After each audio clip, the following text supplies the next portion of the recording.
muted, Albert. So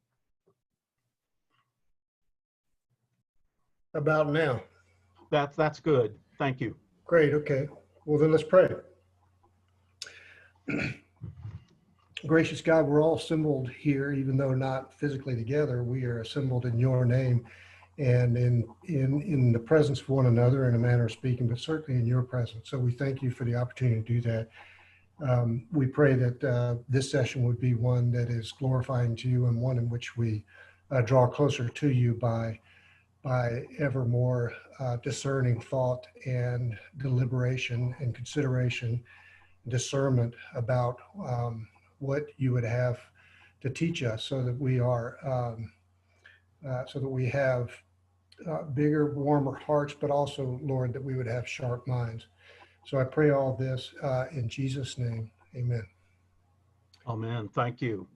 Well, welcome to our Areopagus Forum this evening. Over the past 17 years, the Areopagus has sponsored more than 300 seminars and forums on topics related to Christian apologetics, history, science, significant books and films, Christian spirituality, and contemporary cultural issues. And in the past 2 or 3 years, we've had presentations, for instance, by Dr. Michael Sabom on Science, the Soul, and Near-Death Experiences, a Christian Analysis. Dr. Gary Moon on the life and legacy of Dallas Willard. By Eric, who will be speaking this evening, Eric Smith, on Was the Universe Made for Man? And if so, what is the evidence? Nancy Piercy on Defining and Defending Sexual Truth in a Chaotic Culture. Winfried Cordovan on Who Created God? The Origins of Original Monotheism. Rod Dreher on How to Be a Christian in a Society That No Longer Is. And my presentation a couple of years ago on the history and philosophy of cultural Marxism and political correctness, and of course many other forums as well. We also sponsor in-depth semester-length seminars on many topics. Our course this semester is a Christian response to America's culture war, and it's based on a new book I wrote entitled American Crisis, Cultural Marxism and the Culture War, a Christian Response. And this course, which we offer on Wednesday evenings, is offered via Zoom. And if you'd like to join us, please contact us at the Areopagus and we can get you signed up for the course. Also, if you're not currently on our email contact list and would like to know about our upcoming events and the ministry of the Areopagus in general, again, just please contact us, let us know, and we'll be certain to get back with you. Now, I'm really looking forward to the presentation this evening. Our featured speaker, as you know, is Eric Smith. Eric is one of the most gifted people I know. He earned degrees in physics from Georgia Tech and Vanderbilt University. He was a member of the Nobel Prize-winning Supernova Cosmology Project, the discoverers of dark energy. For 7 years, Eric taught physics and astronomy at Southern Polytechnic State University and Kennesaw State University. And he's currently an associate professor of physics at Georgia Military College in Milledgeville, where he and his wife, Andrea, live with their daughter, Perrin. Eric and Andrea have been very involved in the Areopagus for at least 10 years. They manage our website and our Facebook page, and Andrea works as our chief administrator and director of communications. Eric is the co-author of the study guide for the book I wrote several years ago, Introduction to Bibliology. And when I'm out of town, Eric has often filled in for me in my Sunday morning Christianity Through the Centuries class. He's also well-versed in philosophy and Christian apologetics, and I often say that Eric is the only astrophysicist I know who I would trust to teach history. Now, in addition to astronomy, astrophysics, history, and apologetics, Eric's interests include literature, in particular science fiction literature, and popular music in the 1960s and 70s. The only flaw I've ever been able to detect in Eric's thinking is that he likes Paul McCartney's post-Beatles music. Very curious. But anyway, with that, please, we would normally say if we were meeting live and in person, please extend a warm welcome to Eric Smith. So please extend a virtual welcome to Eric Smith. And Eric, we're very much looking forward to your presentation. I see many hands clapping, and so thank you for being with us this evening. Well, thank you, Jeff. Tonight I'm going to be speaking on the road to dystopia. It's essentially a look at some classics works of dystopian literature and looking maybe at some of the relevance that they have for today. Sorry, can you just set me as the host instead of the co-host? Thank you. Sorry, Andrea asked me to take care of some technical detail. Could you show me how to do that? Here, you can actually just do it.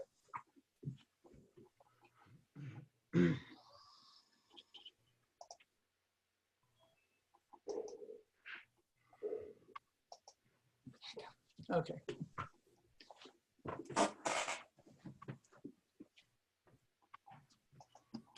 So first, just sort of a definition as to what we mean by dystopia. Dictionary definition of dystopian is relating to or denoting an imagined state or society where there is great suffering or injustice. And dystopian literature is a genre of literature describing a future society where current trends have led to dehumanizing and frightening results. And dystopian literature is usually a response to utopian literature, which is about imagining a perfect future society. And dystopian literature tends to be a deconstruction of this. Now, right now, dystopian fiction is really popular. It's really hot. But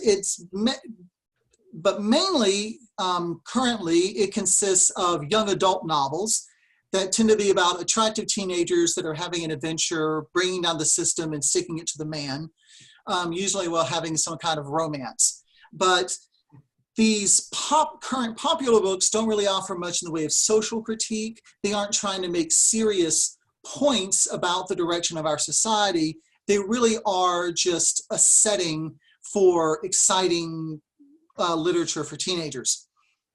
But the books we're going to look at today are some of the mature classics of the genre, all of which were written in the early part, the first half of the 20th century. And they are attempting to give a serious analysis of cultural trends that were current at the time to show how they could lead to a dangerous future. And certainly this type of literature is prone to becoming outdated very quickly. But again, the books we're going to be looking at are ones that have proven very prescient and that have really just become more relevant as time has gone by. So we're going to be looking at Brave New World and Animal Farm, both by George Orwell, Brave New World by Aldous Huxley, and Fahrenheit 451 by Ray Bradbury. But before I start talking about those, I want to spend a little bit of time talking about this. This is We by the Russian author Yevgeny Zamyatin, published in 1921.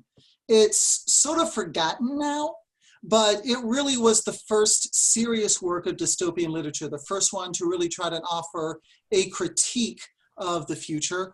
And it paved the way for just about everything that came after it, to such an extent that Orwell basically copied its plot for 1984. In fact, I read We after reading 1984, and it felt almost pointless because I could predict every single thing that was going to happen because 1984 had copied it so closely.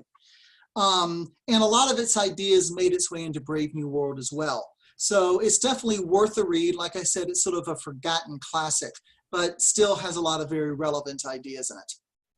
Eric, yes. may I ask you, do you mind if we ask questions and make comments during? I'm sorry, I should have asked you this before you started, or would you prefer that we wait to the end? Or I think I'm good with during. We don't have to be really super formal over Zoom, I don't think. Well, what about this author, Zamyatin? I mean, was he anti-communist or?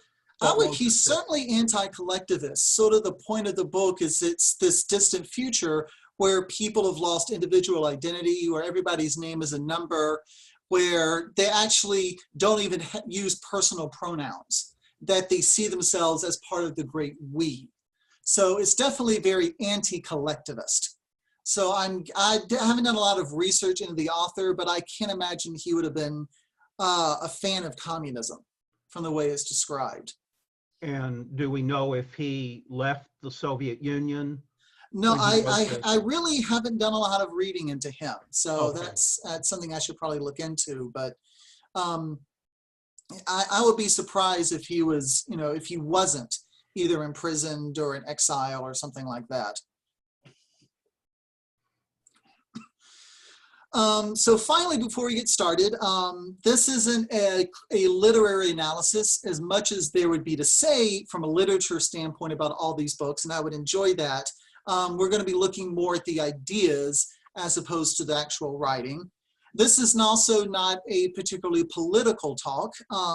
You'll never hear me talk about Republicans or Democrats or Trump or Biden or Pence or Pelosi or any of those people, except for, just now.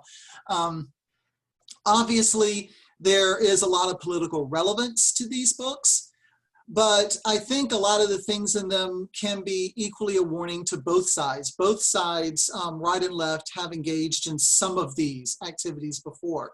And I think there's a lot of critiques that go beyond politics that are more cultural. They're about cultural trends and not just political trends. So I'm not going to be, talking about partisan politics here. I want to take a broader view. And then finally, needless to say, spoiler warning, I will be discussing the plots of all these books, some of it in a fair amount of detail. So if you haven't read these books and you want to be surprised by them, you might want to turn it off and go read all the books and come back and watch the recording later. I would certainly recommend reading them all if you haven't. They're all very well written. They're not always a pleasant read because of the subject matter. None of them have happy endings, but they're all easy reads because they're all very well written and definitely very well worth reading. So if you haven't read them yet, would definitely recommend doing so. So let's start with 1984, written by George Orwell. Orwell was actually born Eric Blair. George Orwell was a pen name. He was born in India, the son of a British civil servant, which wasn't uncommon in his area. He was born in 1903, as you can see in the outline, during sort of the height of the British Raj. And so there were a lot of British people born in India at the time. However, he attended Eton, the famous, very elite school in England.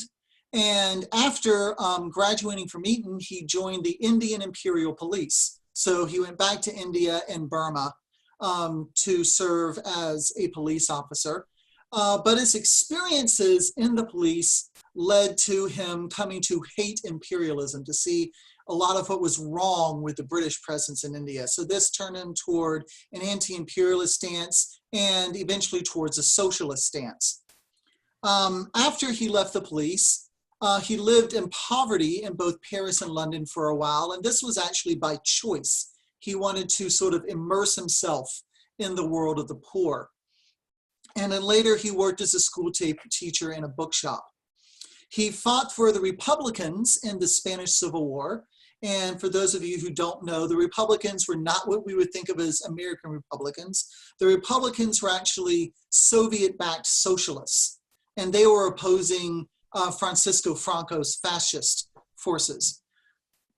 After that, during World War II, he worked for the BBC. He worked as a literary editor of the Tribune and later as a war correspondent.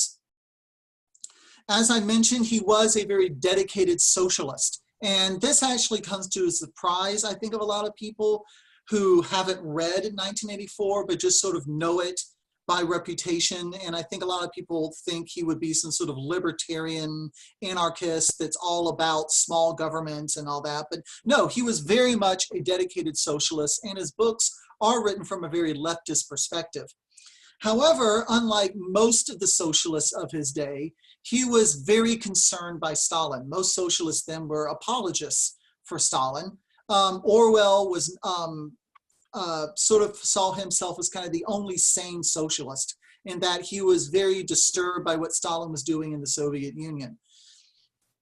He died of tuberculosis at the age of 46, so very young. 1984 was one of the very last things that he wrote.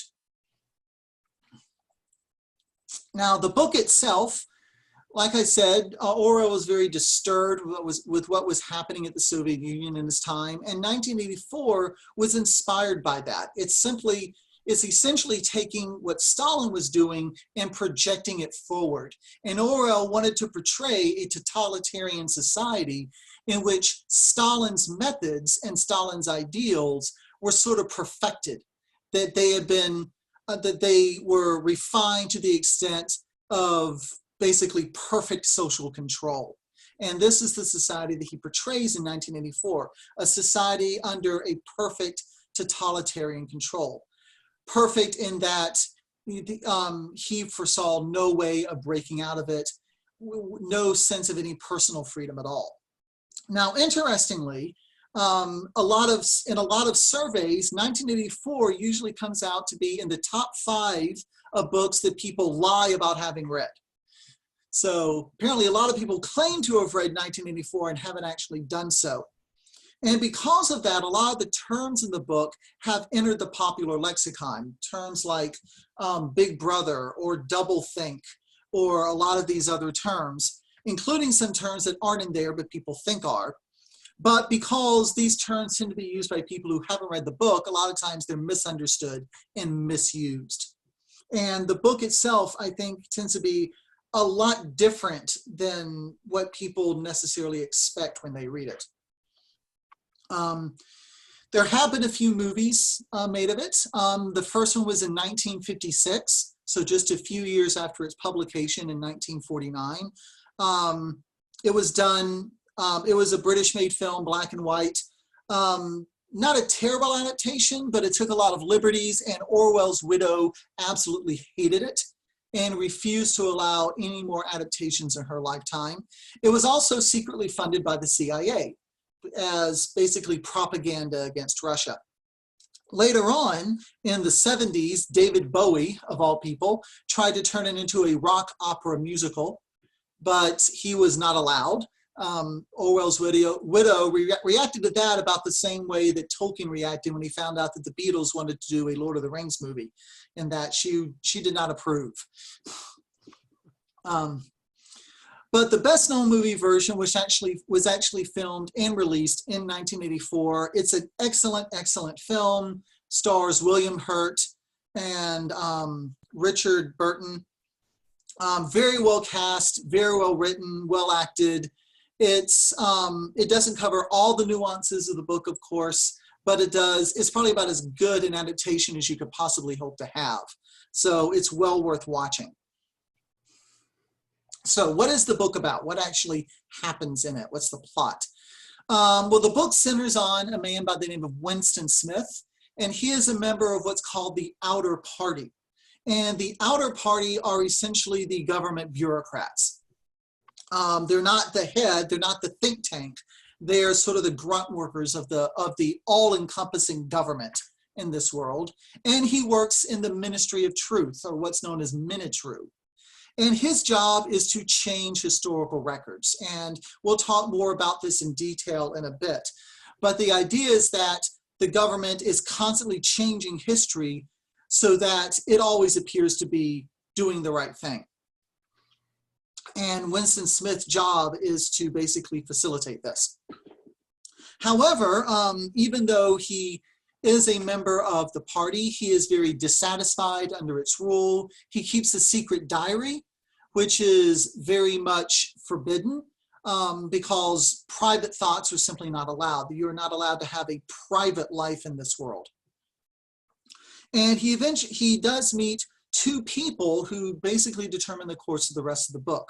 One of them is a young woman named Julia, who's a fellow rebel and a sexual libertine. And he has an affair with her. And neither of them like the system. He wants to bring down the government. On the other hand, Julia thinks that's impossible and believes that they should just have fun while they can. The other person he meets is a coworker named O'Brien, who Smith believes is actually also a dissident and hopes is a member of the resistance that he's heard about. And so he meets with O'Brien to attempt to join the resistance. O'Brien tells them that he can and gives him a book that describes sort of the philosophy behind the oppressive government that they live under and how they believe that they can overthrow it. And Winston Smith reading this book forms a substantial portion of the latter half of the book, in which Orwell basically talks directly to the reader and goes through a lot of the philosophy. And I'm going to read from that part in a little bit. However, he is eventually caught by the government, by the thought police. He's tortured. And in between torture sessions, he has conversations with O'Brien, who it turns out was an agent of the government all along. And these conversations basically make up the rest of the book. And it's where Orwell, again, works through and discusses a lot of this philosophy. And we'll talk more about that in a bit. Eventually, he is broken down. He is frightened into betraying Julia, which is portrayed as essentially his final moment. That is the moment where he is broken and he is completely turned into a shell of himself. And as O'Brien says, they empty him so they can fill him with themselves. And the last chapter depicts Winston Smith as this brainwashed individual who now loves Big Brother. He is now fully in support of the government and believes whatever they tell him. So that is an overview of the story, leaving out a lot of nuance. Again, it's definitely advisable that you read the book, but that gives you some idea of what's going on. So let's now look at the actual world of 1984. What is it like, and in what ways could our society lead us to this? What trends do we see in our society that could eventually result in this world? So the world of 1984, the planet is divided into the three supernations, you might call them: Oceania, Eurasia, and Eastasia. They are all totalitarian. As far as we can tell, there's no real difference between any of them. They're all absolute totalitarian regimes. The actual novel takes place in Oceania. Oceania is supposed to encompass Great Britain, the Americas, Australia, and Southern Africa. The book itself actually takes place in what is called Airstrip 1, which is the new name they've given to Great Britain. Again, the idea that they've removed its historic name and given it this new generic name to remove any sense of identity. These three nations are perpetually at war, and the alliances between them are constantly shifting. And Orwell was inspired by this, by all the shifting alliances during World War II, especially between Russia and Germany, Russia and the Allied powers. Things were constantly in flux. And Orwell wanted to mirror that in 1984. Oceania itself is ruled by the English Socialist Party, which is oftentimes referred to as INGSOC. And INGSOC is headed by this quasi-mythical figure known as Big Brother. And Big Brother may be a person, he may just be sort of a personification of the government, but it allows the government to basically rule as a cult of personality. Everything is supposed to be, all your devotion, all your love is to be directed to Big Brother, in the same way that Stalin ruled the Soviet Union as a cult of personality. Again, this book was Orwell's attempt to project what was going on in Stalinist Russia and sort of take it to its logical extreme. Now, the government itself in the book is organized around four major departments. There's the Ministry of Love, or Minilove, which is responsible for torture and execution. There's the Ministry of Truth, or Minitru, which is what Winston Smith works for. It's responsible for propaganda and revision of history. There's the Ministry of Plenty, or Miniplenty, which is responsible for rationing, and the Ministry of Peace, or Minipax, which is responsible for constant war. So this was Orwell's attempt to illustrate the distortion of language that can be used to control a society, that these departments are named almost in direct contradiction of what they actually do, so that the people would have a different view of them, so that the government could claim that they were in fact loving and truthful and peaceful when they were anything but. So this is one of the many ways in which Orwell illustrates the use of distorted language to control a society. Another example is the motto of Ingsoc, of Oceania, which is "War is peace, freedom is slavery, and ignorance is strength." So again, very much a turning of ideas on their heads in an attempt to control a society by controlling their language. In the world of Oceania, there is no private life. Every citizen is under potential constant surveillance. Everybody's home has to have a telescreen inside it. And a telescreen is a combination television and sort of closed circuit camera. It can, you can watch it, but it's also watching you. So the telescreens, which cannot be turned off, they can be turned down, but they cannot be turned off, transmit constant propaganda by the government, and they're constantly observing the citizens. So there is no place you can go in this world where you are not under observation of the government. They're in every home, they're in all the streets. So everyone's life in this world is completely subsumed by the state. There is no aspect of life that is not completely owned and dominated by the government. And sort of the famous phrase summarizing all of this from the book is "Big Brother is watching you." And there are, posters placed all over the place in the book with that caption. And that's because the government wants its people to realize that they're always under the eye of the government, that they can never do anything treasonous, never do anything against the government without the party knowing. And this is almost certainly the best known aspect of the book. When people describe something as Orwellian, this is usually what they're referring to, this constant presence, this constant surveillance. And concerns about that have been raised a lot in the past couple of decades when it comes to technology. Because the government or some other entity could tap into your computer camera or into your phone and watch you without you knowing. They can't tap into our televisions yet because they aren't made that way, but we're constantly surrounded by cameras that can be used for observation. And this is oftentimes called Orwellian, and the adjective Orwellian usually refers to this constant surveillance, this lack of privacy. But that really is just a small part of the book overall.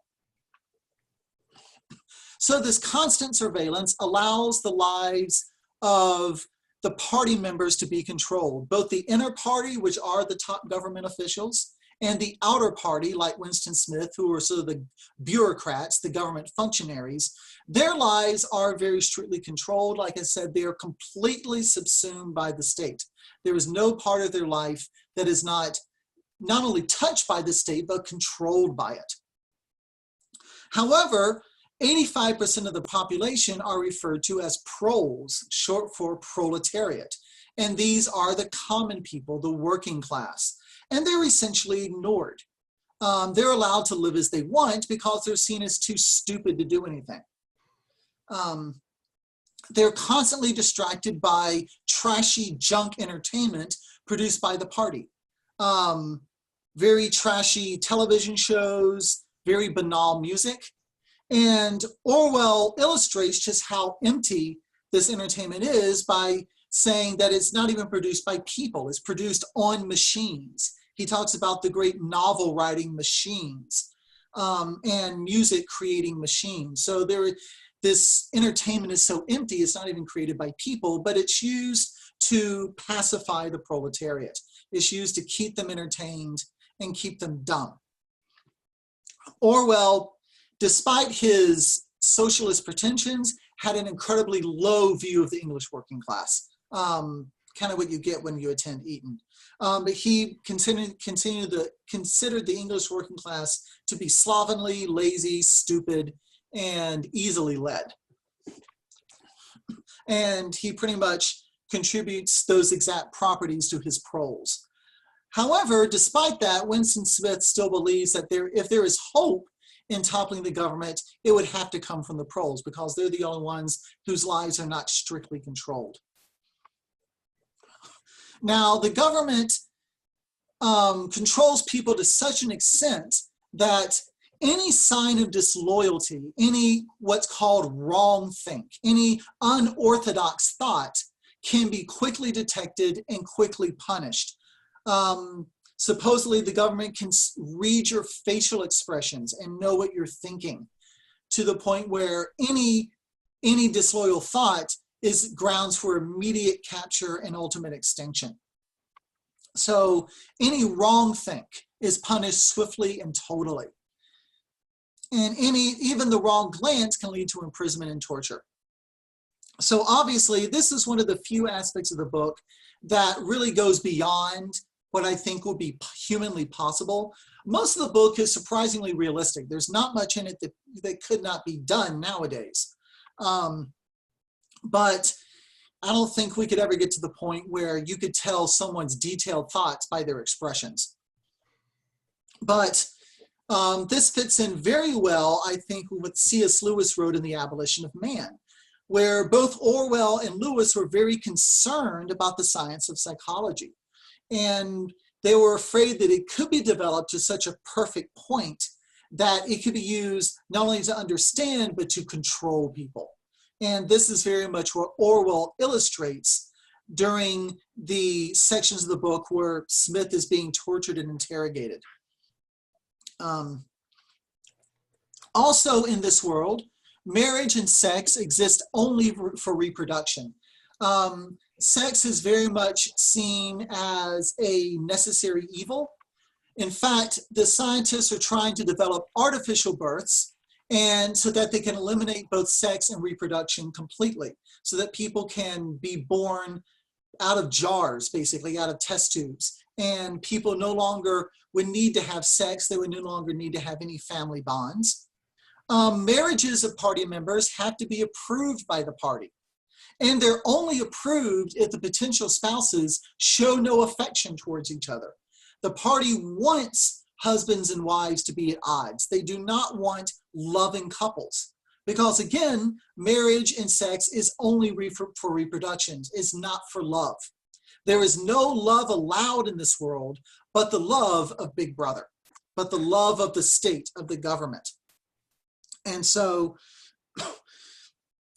they really want to completely disrupt any family ties.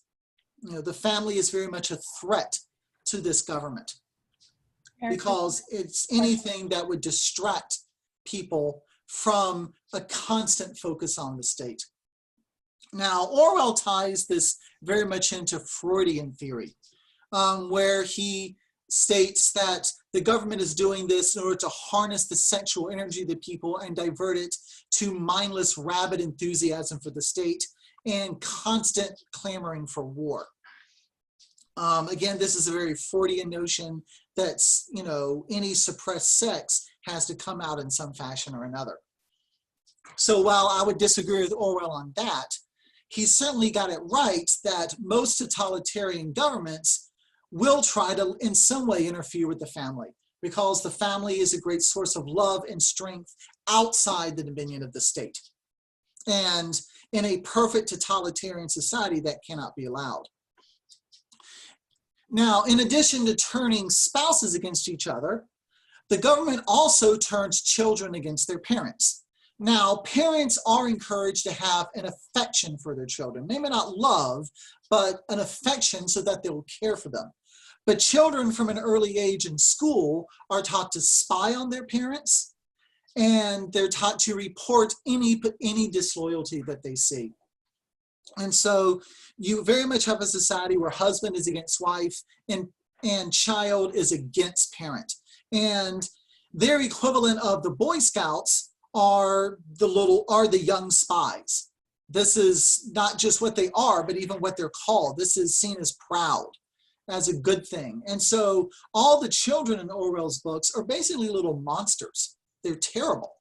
They're nothing but, they do nothing but mouth almost unconsciously party slogans and accuse everyone they see of being a thought criminal.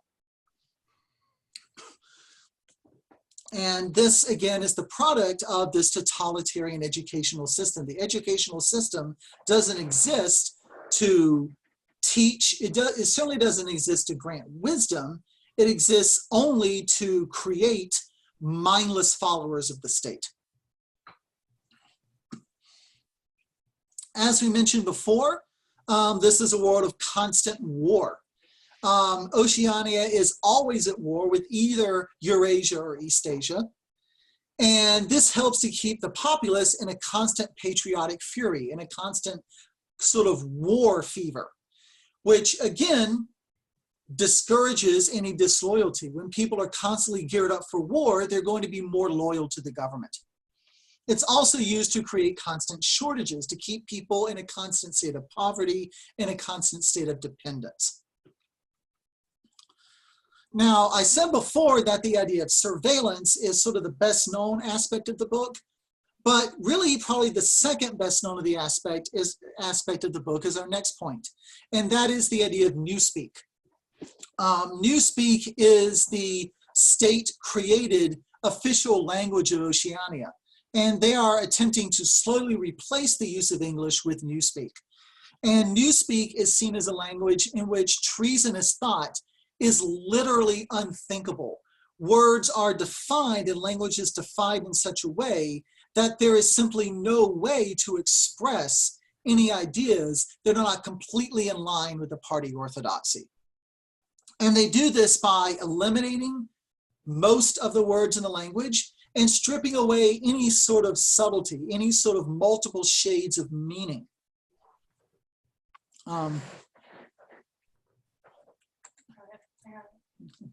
They're stripping away any shades of meaning so that it narrows the range of human thought, that you cannot think outside of what the state wants you to.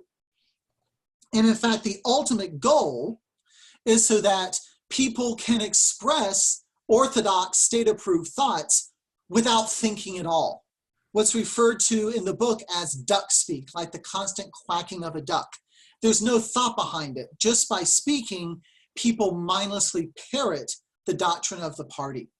And so, like with the naming of the various ministries, this is very much an example of language as a means of control. If you can control the language, you can control thought. Scientifically, Orwell was inspired by what's known as the strong form of the Sapir-Whorf hypothesis, or what's known as linguistic relativity. And this was a linguistic theory popular in the early 20th century that basically stated that the language that you speak determines how you think. Ultimately, it was a very materialistic idea because it did not allow for any human free will. Your language literally determined your thought. And that's basically been discredited now. But what's thought the weaker form, that language influences thought, I would say is very valid. That if you can control the language, you can at least steer people's thoughts in the direction you want them to go. And so that's really this, really the second biggest point and the second best known point of the book is this idea of control of language, of replacing subtlety, of replacing flexibility of thought with rigid orthodoxy, and a language created so that there is no way you can speak and contradict the government, contradict the leading philosophy.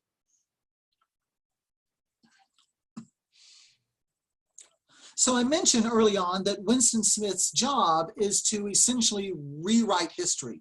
His job is to rewrite newspapers to conform to whatever the party claims is true. And this is part of a much wider project by the Ingsoc Party of continually changing history. And history is continuously changed so that the party is always right. Whatever the party says comes to pass. Because look, you can look at the newspaper. The government said this happened, they're always in agreement. They also use this to erase any dissidents or people who fall out of political favor. They are unpersoned, which is something that Stalin was very well known to do. They would literally, well, they didn't have Photoshop then, but they would Photoshop people out of photos once Stalin had sort of turned against them. And this is what Winston Smith does. This is his job, and this is what the party does. A continual rewrite of history so that it suits the party's purpose. And one of the mottos of the party is that he who controls the present controls the past. And he who controls the past controls the future. If you can control the past, you can control people's thought. And they get the citizens to go along with this by the use of doublethink. And doublethink is one of these terms that has sort of leaked into the common lexicon. But what it means here is the idea of holding two contradictory ideas in your head at once and believing them both. And this allows the citizens to constantly, subconsciously, alter their own memories to align with the party's claims. And a constant example of this in the book is the shifting alliances. At one point, Oceania will be at war with East Asia. At another point, they will be at war with Eurasia. But the party is always altering history and forcing their citizens to alter their memory, such that Oceania has always been at war with East Asia. Oceania has always been at war with Eurasia, so that people will always remember what the party says, so that 1 minute after they've been told that it's changed, people will have completely forgotten that the old history was ever true. And I will read a short passage of the book to illustrate this. And this is part of the section of the book that's part of the book that Winston Smith reads. And it says, Oceanic society rests ultimately on the belief that Big Brother is omnipotent and that the party is infallible. But since in reality, Big Brother is not omnipotent and the party is not infallible, there is need for an unwearying moment-to-moment flexibility in the treatment of facts. The key word here is black-white. Like so many newspeak words, this word has two mutually contradictory meanings. Applied to an opponent, it means the habit of impudently claiming that black is white in contradiction of the plain facts. Applied to a party member, it means a loyal willingness to say that black is white when party discipline demands this. But it means also the ability to believe that black is white, and more to know that black is white, and to forget that one has ever believed the contrary. This demands a continuous alteration of the past, made possible by the system of thought which really embraces all the rest, and which is known in newspeak as doublethink. So this idea of everyone must always be in line with party orthodoxy is all time, even if it requires completely changing your own memory in order to be so.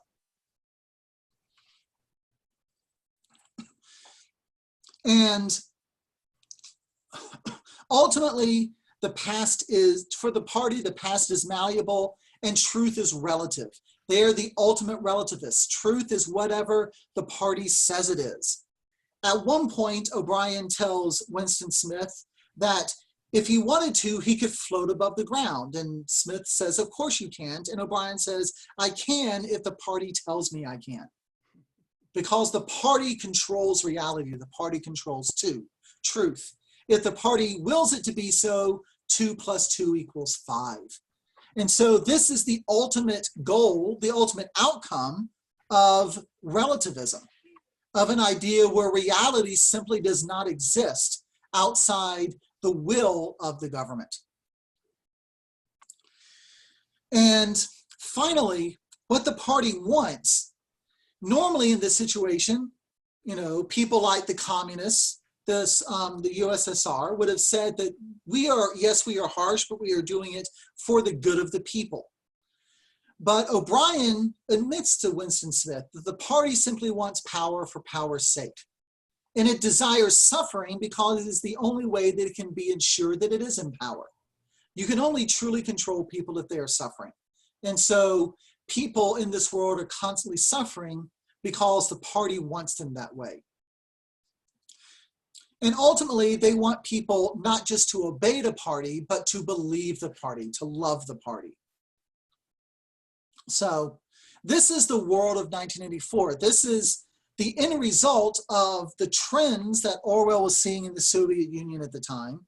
But I think a lot of these trends could very easily be applied to our own society. The redefinition of language, the constant surveillance, the use of education.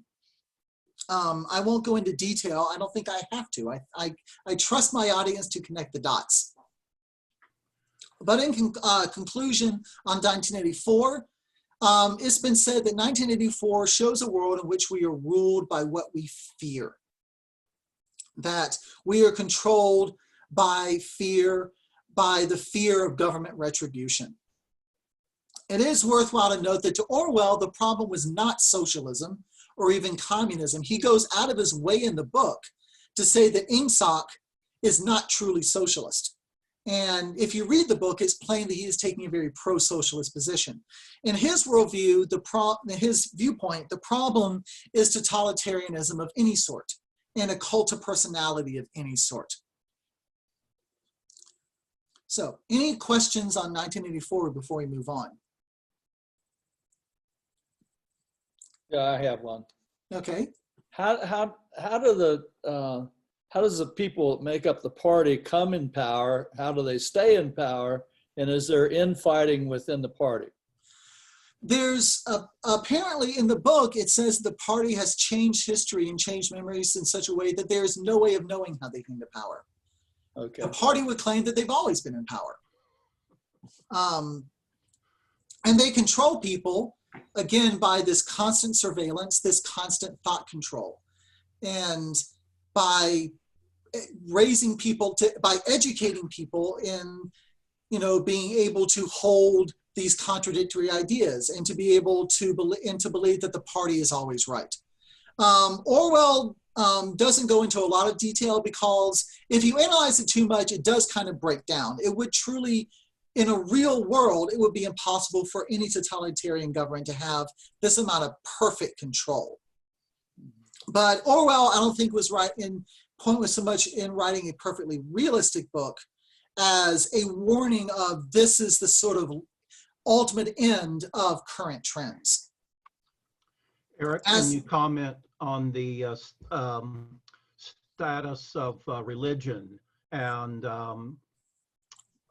is anything said about God? Virtually nothing. There's a small bit in the book that Winston Smith reads that references religion in a very oblique way, but Orwell is an atheist. He took a very socialist viewpoint that religion was the opiate of the masses, and he didn't see any real reason to dwell on it. If there's a religion in the book, it's the religion of Big Brother. But yet the whole point of it is that there is an objective truth, because Yes. everything that is going on around him is a deviation from that. So Very much so. evidently Orwell in his own mind is not making that distinction between relativism equals totalitarianism versus Christianity is at least consistent with objective truth. Yeah. No, and that's what I found one of the most interesting aspects is he makes a very strong argument for the necessity of absolute truth and the dangers of relativism, but he seems kind of he's blinded sort of by his own prejudices there. He doesn't take them to their own logical conclusion. Hey, Eric, Bruce. Hi. Hey, thank you very much for that. I appreciate that a lot. One of the things that sort of strikes me is that some number of years ago, the Focus on the Family did a project called the Truth Project, where they had about 10 or 12 lectures on various aspects of government and economics and sociology and the Trinity and so forth and so on. And when they got to the one on history, the person, Del Taggart, who was the main commentator and teacher, said, you know, just like you said, the people who control the present control the past. The people who control the past control the future. Their way of saying that was, if you want to influence the way people think about the future, change the way they think about the past. So you don't even have to control the present. You just have to be able to control the ability to teach people about what the past was. So today we have students who are about to go through, so it seems, a whole series of school lessons about how America was founded in 1619 as a slave state, right? And that's going to change how they think about the future. And I think it's a terribly powerful thing, you know, that we need to respond to. And I think Trump, at least, not to turn this into a political thing, but I mean, at least there's been some rumblings of response to this to try to say that we, you know, this with critical race theory and so forth and so on, that we need to sort of right the ship a bit. But this whole issue of, that's why in the Bible historically, the angels came on and said, remember, you know, remember, also the Old Testament, remember that God was the person who brought you out of Egypt. Remember who you think, because you have to remember that stuff. And we have done our best in the modern world, just as in 1984, to erase the past or to modify or change the past. And I think that's an extraordinarily powerful thing that people sort of need to come to grips with and understand. And we just, unfortunately, sadly, probably don't at this point in our culture. Yeah, I mean, that's certainly one of the big points Orwell is making, that that controlling the past does control the present and the future, that you can control people just by altering their memories. And you can take, and we see this, I mean, you know, you can have people apparently turn their beliefs and their ideas of history on a dime, you know, depending on what they're told from some higher authority. Eric, along those same lines, we're going to schedule a forum with Mary Graybar, I look forward who to wrote, that. pardon me? But I look forward to that one. Yeah, she's the author of Debunking Howard Zinn, and many of you know Howard Zinn is probably the foremost Marxist American historian of the last 30 or 40 years. His textbook on A People's History of the American People is probably the most popular single American history textbook in colleges and universities. They also have a student edition for high school and even middle school students as well. It's a very warped, obviously it's a very warped neo-Marxist view of American history. So. Okay, well, I should probably move on now to our next book, which is Animal Farm. I'm not going to spend a lot of time on Animal Farm, but partially because it's really short. Would you want to give me a drink? And because Animal Farm, the other three books are books projecting into the future. They're books warning about what we could become. Animal Farm is really about the past. I pressed that. No, So Animal Farm, also written by George Orwell, was originally subtitled A Fairy Tale. You'll still see that in some editions. But what the book really is an allegory portraying the rise of Stalin in the Soviet Union by expressing it in the form of animals on a farm. And Orwell wrote the book because he was a big believer in the Russian Revolution, and he felt that Stalin had betrayed those principles. He betrayed the Bolshevik Revolution and warped it. So Animal Farm looks to the past, even as 1984 looks to the future, and there's a lot of overlap in ideas between the two. Because I find it interesting, I like to note that there are a couple of movies made of this as well. There was an animated film in 1954 that was also backed by the CIA secretly. Then there was a made-for-TV version of it in 1999, which actually updated the ending to reflect the fall of the Soviet Union. So what is the plot? So the story takes place on an English farm called Manor Farm, run by a guy that just named Farmer Jones. And on the farm, there's an old pig named Major. And Major here is the stand-in for Marx. And Major tells the other animals of a dream that he's had. He gathers them all together and tells them of sort of this vision. And he says that in the current way things are set up, animals are doing all the work and humans are reaping the rewards. And that if the animals just get rid of the humans, then they can be rich and happy. Obviously, you know, where humans are the bourgeoisie and the animals are the proletariat, you know, Orwell is not being subtle with this. He says that there is to be no compromise with humans, that all humans are the enemy and must be destroyed for the animals to rise up and basically be able to work for themselves instead of working for the people. So Major's a very old pig. After his death, two younger pigs, Napoleon, who's the stand-in for Stalin, and Snowball, who's the stand-in for Trotsky, lead a rebellion that drives Farmer Jones off the farm so that all the animals led by the pigs can take over. Interestingly, there is no Lenin equivalent in Animal Farm. Basically, Orwell jumps straight from Marx to Stalin. My guess would be because Orwell probably had no problem with Lenin. He saw Stalin as the betrayer. He saw Lenin as the hero. So after this rebellion, after the humans have been driven away, at first, all the animals work together and the farm prospers. And the animals have the motto of 4 legs good, 2 legs bad. So anything that has 4 legs is a friend. Anything that has 2 legs are an enemy. All animals are equal. All animals are working together. But slowly the pigs begin to elevate themselves above the rest. Now Snowball, the pig Snowball, who remember is the stand-in for Trotsky, wants to modernize the farm by building a windmill to be a labor-saving device so the animals don't have to work sun up to sunset all the time. And this, of course, is very exciting. He becomes very popular. Napoleon is threatened by his power. And so Napoleon uses his attack dogs, which are basically the secret police, to drive Snowball off the farm. And then Napoleon takes credit for all of Snowball's ideas. And at this point, he really becomes sort of the sole leader.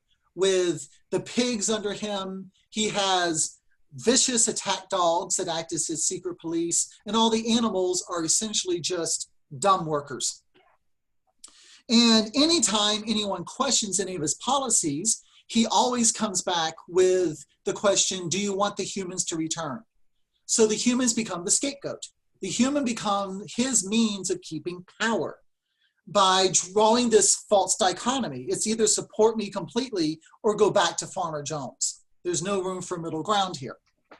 And of course, that's one of the great ways that any dictator can come to power, is by presenting this very binary view of the world. He also blames all of his failures on sabotage by Snowball, and Snowball becomes another means of control by spreading rumors about Snowball's allied with this human or that human, or Snowball is sneaking onto the farm and destroying our work. He can turn any potential anger towards himself outwards against this sort of boogeyman figure that Snowball has become. And that becomes another means of control.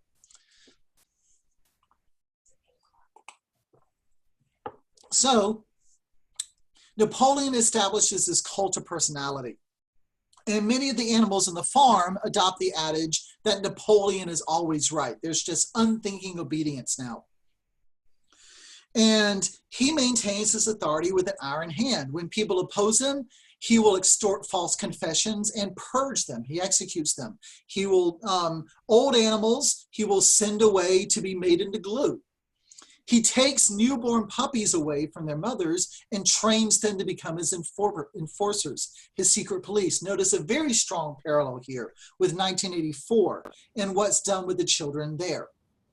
It's always, it's always the children that are taken and turned into mindless, enthusiastic enforcers for the government. Now, at this point, Napoleon starts to trade with the neighboring farms and neighboring humans, which is something that originally swore not to do because, again, humans are all the enemy. But he reasons that for the farm to keep going, he has to trade with the humans, And to do so, he has to use the products of the animals' labor, which was one of the main reasons for their revolt. They did not like the product of their labor being used to help humans. But Napoleon now starts to do this. The pigs also move into the farmhouse, away from all the other animals. And again, any objections that are raised to what he's doing are always silenced by all the sheep shouting 4 legs good, 2 legs bad. It becomes this mindless repetition that the sheep, blindly loyal to Napoleon, used to shout down any objections. And so the pigs are now trading with the humans. They're living in the farmhouse, living like humans, sleeping on beds. And eventually the pigs decide to keep all the milk and apples, the high quality products of the farm, for themselves, saying that they need the extra food due to their heavy responsibilities.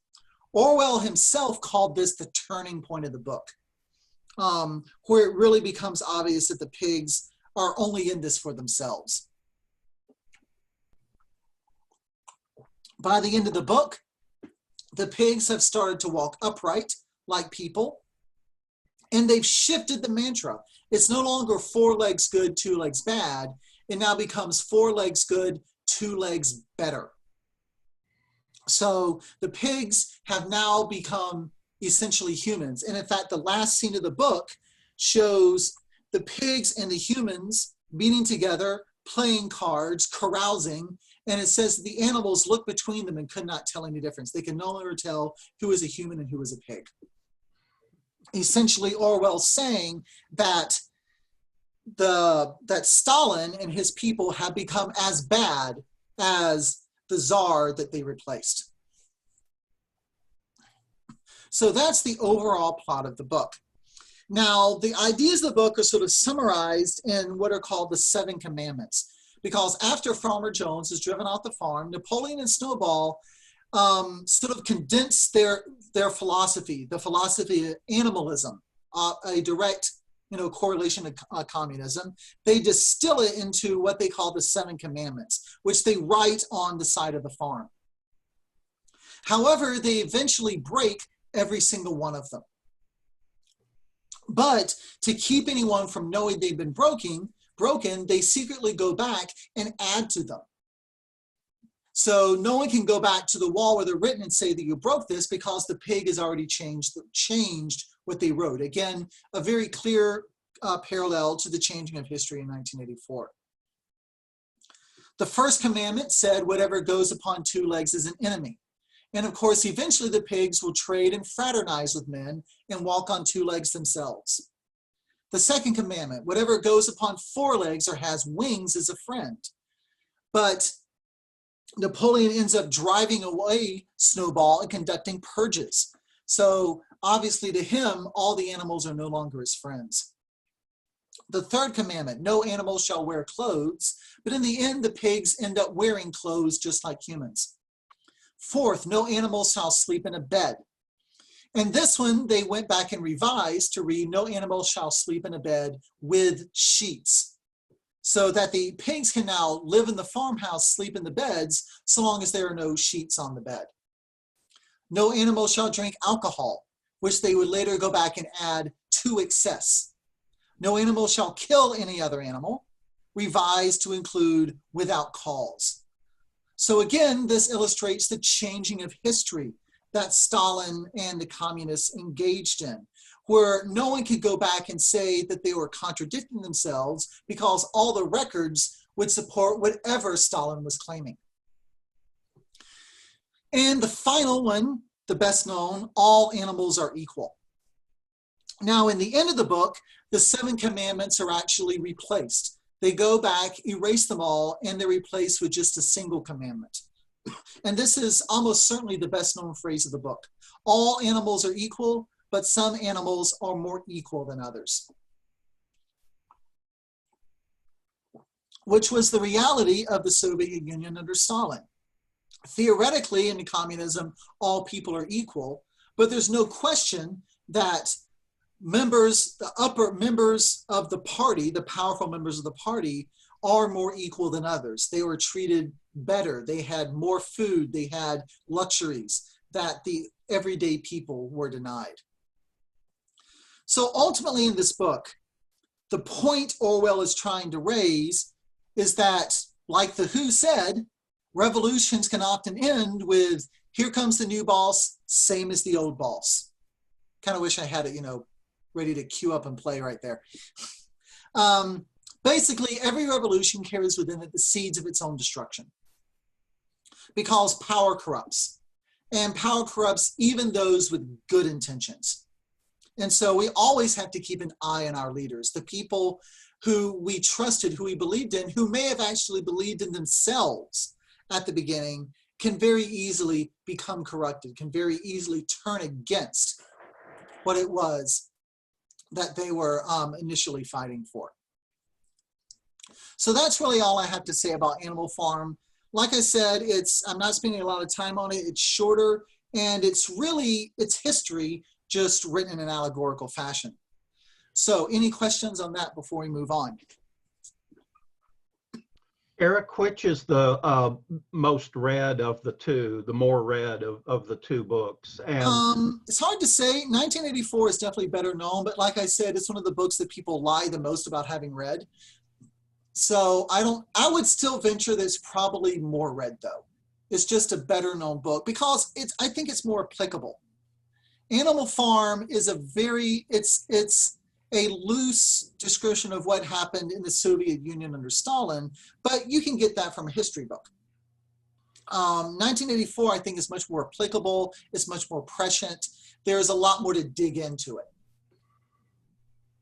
Eric, do you know how he got so interested? There's a guy born in India, raised in England, but he was really interested in Russia. Well, how he did that? He was a socialist. And at the time, all the socialists were looking to Russia. Many socialists saw Russia as being the hope of the future because they were the first socialist nation. And many socialists of the time stayed that way. They were apologists for Stalin. And Orwell was one of the few who was honest enough to admit that Stalin was doing terrible things, even though he was a socialist. Okay. Did he gain his socialist roots while living in India, or perhaps later in life? What was that again? Did he obtain his socialist leanings while he was growing up in impoverished India, or later, do you I think? think it really came about more when he was serving on the Indian police, when he saw a lot of the abuses of imperialism. And then later when he was living among the poor in Paris and London. It certainly wouldn't have been something he was raised with. He was raised the son of a British civil servant. He would have been raised, definitely, in a very sort of patriotic, white man's burden type of, thinking. Do you think that Orwell was trying to say something about the inevitability of socialism going this way? In other words, that it's not just right-wing fascism that goes to totalitarianism, but can also be communism. He definitely agreed with it could. He would not have thought that it was inevitable. Like I said, he was a dyed-in-the-wool socialist. He believed in it. He was willing to admit that it could be corrupted. But he was disturbed by that because he believed in it, because he saw the USSR as a wasted opportunity. So he has a lot to say, but in the end, he definitely is coming at it from a pro-socialist point of view. Well, remember, he talks about the horse that gets completely worked to death. Yeah. And that horse is basically representing Russian people. And he pins the blame of that on Stalin, on not modernizing their farm, on forcing them to keep working. And he doesn't he's very careful in both books never to place the blame on socialism. He's very clear in 1984 that Ingsoc is not truly socialistic. And he makes it very clear in Animal Farm that the blame is all to be laid on Stalin and not on communism or socialism as a system. Again, Eric, that's his point of view. Eric, this is Jay. I just want to say this is one of we were shown this film when we were in elementary school, and this was the first animated film I watched, and I was just awestruck by the animated movie. But now I realize that it was part of the anti-communist education. But I mean, the children, Korean children, just love this film because for most of them, it was the first color animated film that we watched. Yeah, I've never seen it. I'd like to, but it was very well done. Well, at that time, I thought.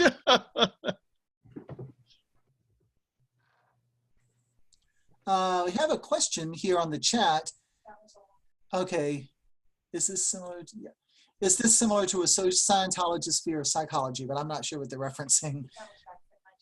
Okay, well, maybe we can come back to that. But for now, I would like to move on to our third work, which is Brave New World by Aldous Huxley. And we're sort of doing a shift here. The two works by Orwell are an example of what Jeff called hard power in his book, which is control through force, control through fear and oppression.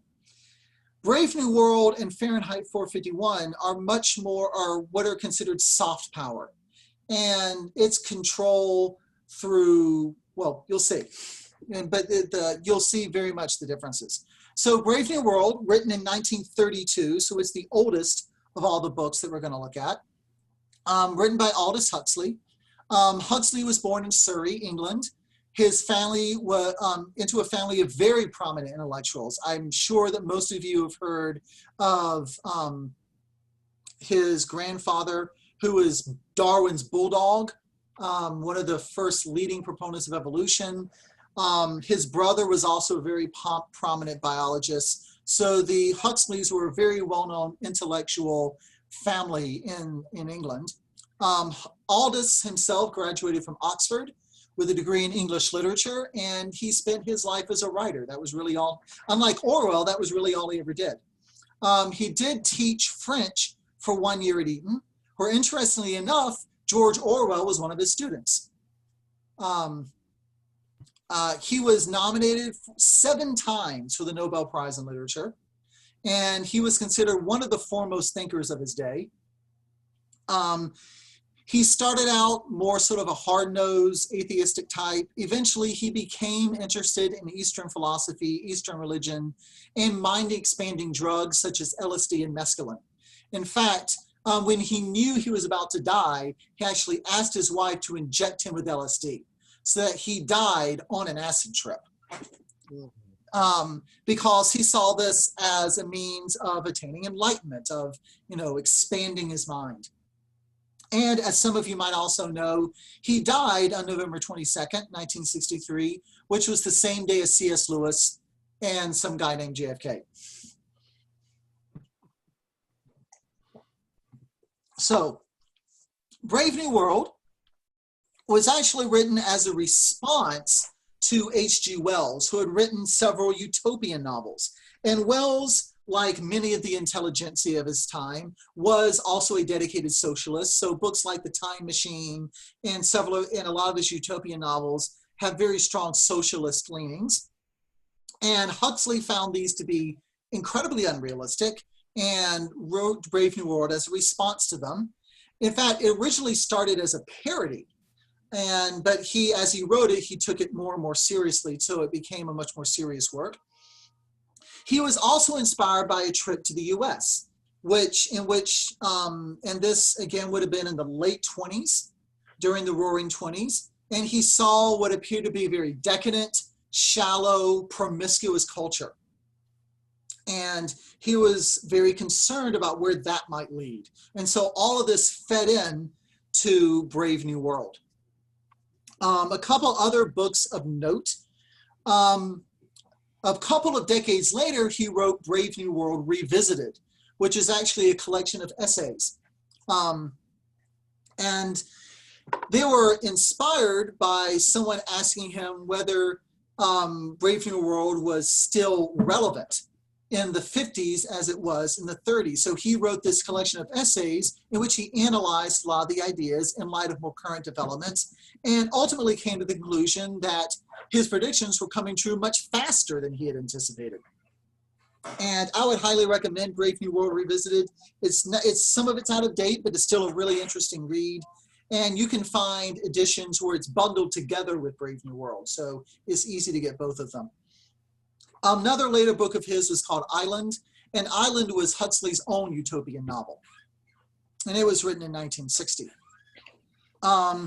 There's never been like a big movie of Brave New World. There were a couple of TV movies in 1980 and 1998. The 98 one I remember was in the Sci-Fi Channel. I think the 1980 one was BBC.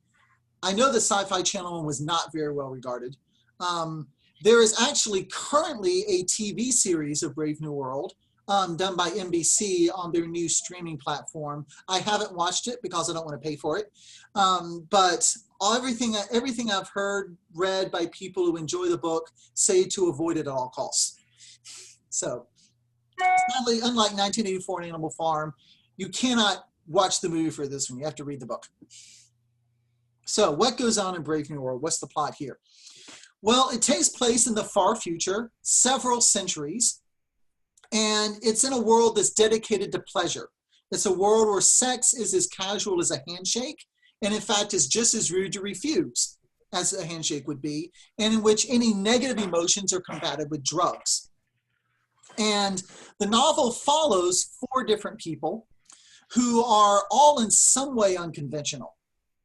The first one is a woman by the name of Lenina Crown.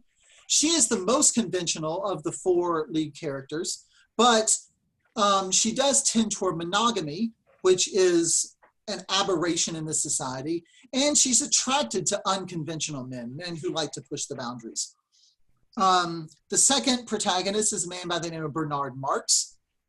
Bernard Marx is brilliant, but he is physically very stunted and almost sort of twisted, which carries a great deal of stigma in this society. He's very cynical. He prefers to be sad over empty happiness.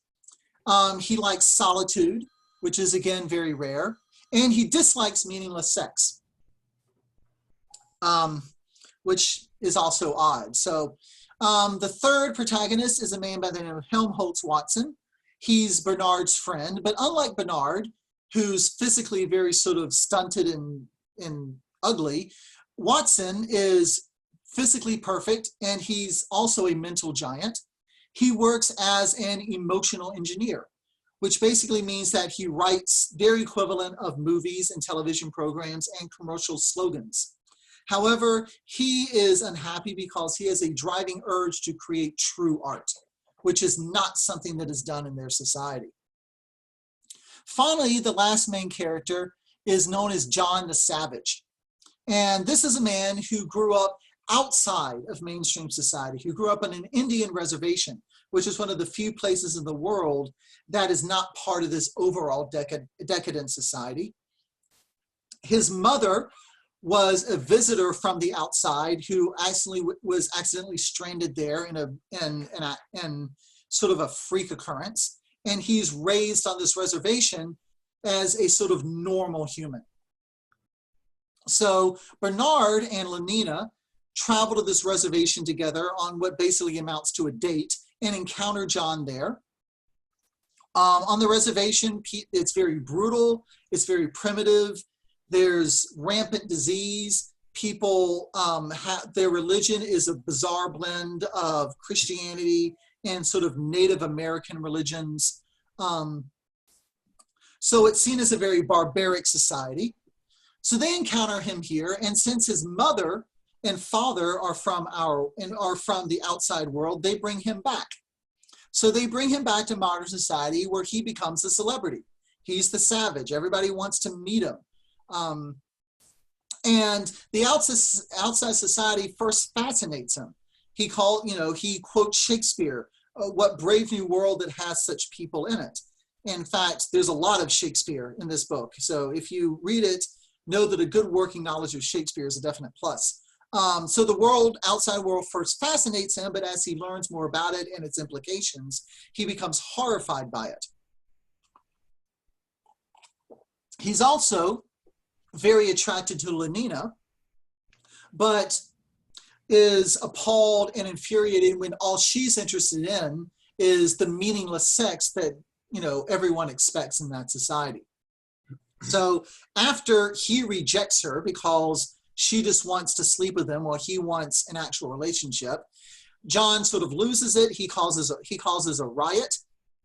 And then he, Bernard, and Helmholtz are brought before a man named Mustafa Mond, who's one of the world controllers, one of the heads of their society.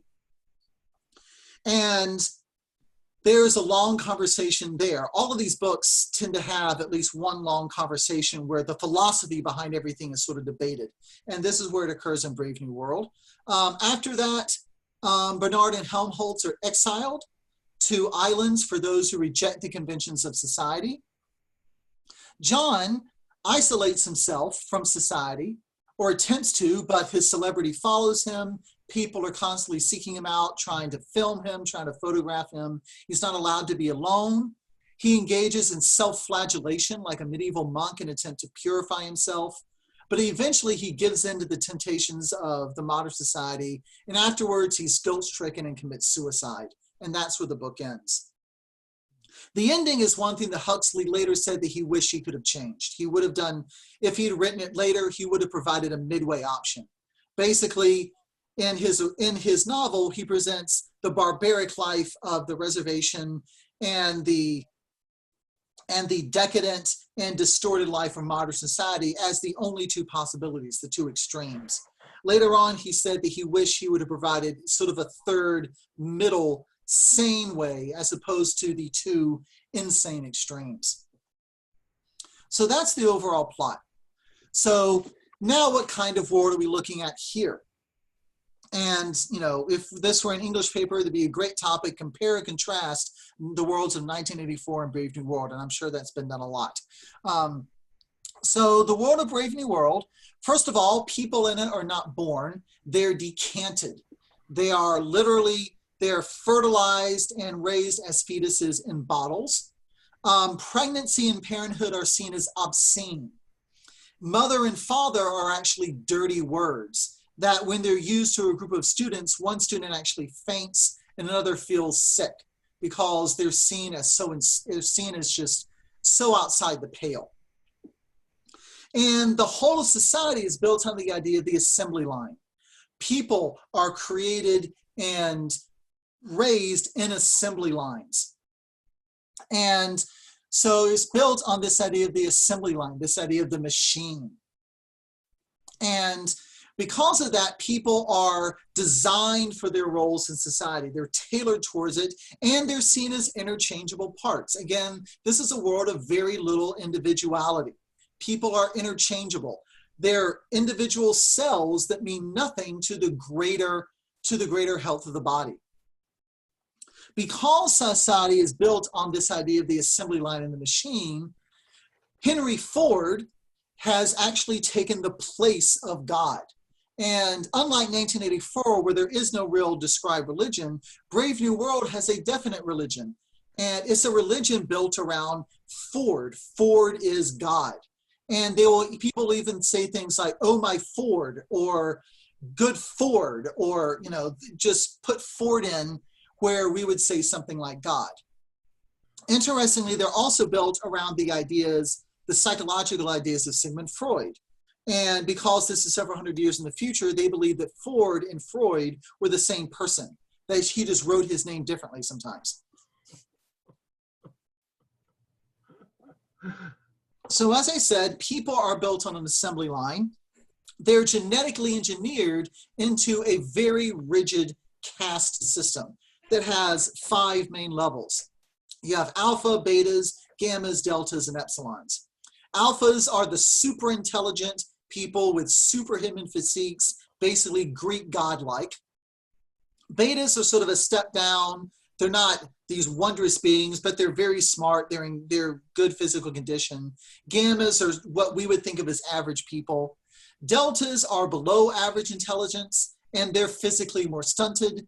And the epsilons are closer in intelligence to chimps than they are to people, and they are physically deformed. So this is a world in which everyone is genetically engineered to fit into a certain caste, and what caste you're in is very clearly denoted by your physical condition. Your physicality is a direct reflection of your mentality. And as I mentioned, this is one of the reasons that Bernard Marx is so much of an outcast, because he is an alpha, he's brilliant, but somehow his physicality became stunted in some accident when he was being engineered. So he doesn't look the way an alpha should look. And people are created this way due to genetic engineering, and also because deltas and epsilons are subjected to alcohol poisoning in their artificial wombs to retard development. Deltas and epsilons are also mass produced. They're cloned. So you'll have several dozen to over hundreds identical people, where again reinforces the idea of dehumanization of people as interchangeable parts. Now, after people are decanted, during their childhood, during the day, children play at games, and they play at sex. Children, you know, having sexual games is seen not just as normal, but as healthy. At night, children undergo what they call sleep learning, where statements are repeated over and over again on a loop, on a recording as they sleep. And this conditions people, like Pavlov's dogs, so that all the adults have conditioned thoughts, they have conditioned reactions. So there is really very little free will. Virtually every thought a person has is taken straight from this conditioning that occurs throughout their entire childhood and adolescence. And so this is a society in which they say everyone is happy now, but everyone is happy because they're all conditioned to be so.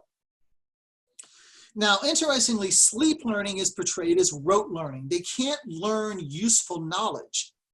Sleep learning, they say, bypasses the higher brain functions. It's subconscious, so it's not rational. So it can't be used to teach practical knowledge, but is perfect for what they call moral education, because they don't see morality as a rational thing. Morality is purely a conditioned thing. And so everyone is conditioned for their role in society, for their jobs. However, and they're very competent in their jobs. They have to be for their society to work. But when they're not working their jobs, all adults are engaged purely in pleasure seeking. No desire they have is denied. No impulse is left unfulfilled. To be called infantile is actually a compliment. If you are infantile, you are a fully integrated member of society. You are someone who does not understand that there is such a thing as self-denial. Simply, whose greatest stress might come from the fact that the woman you want to sleep with might not feel like sleeping with you just right then. The worst possible thing that could happen. So the effect this has this constant fulfilling of desire means that there is never an opportunity for strong emotion. There is very little feeling in this world. Strong emotions and strong attachments to other people are seen as unhealthy. They're seen as detrimental to society. And that's because strong emotion and strong attachments can lead to unhappiness. And unhappiness is seen as the worst possible thing. Unhappiness is seen as the ultimate danger to a stable society. People are expected to indulge in sex with as many partners as possible and to do so as casually as possible. As I said, sex is like a handshake. Orgies are a very common form of entertainment. One of their most reinforced phrases in their sleep learning is, quote, everyone belongs to everyone else. There is no individuality.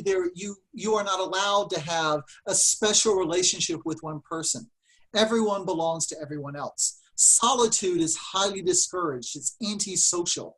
You must always be with a group. You must always be engaged in a group activity.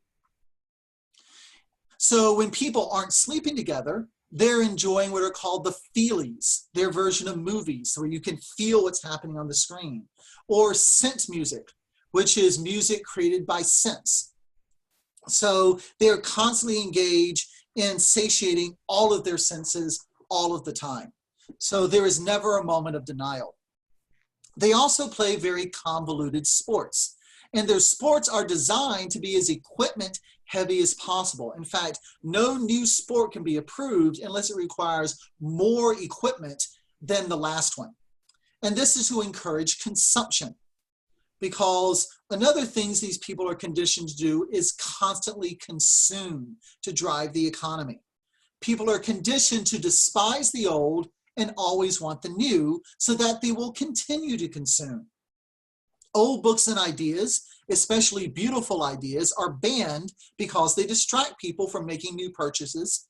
Clothes are designed to wear out as quickly as possible, and people are conditioned against mending them. They are conditioned so that as soon as they get a tear or a hole in their clothes, they throw it away and immediately buy a new one, because their society cannot run without constant consumption.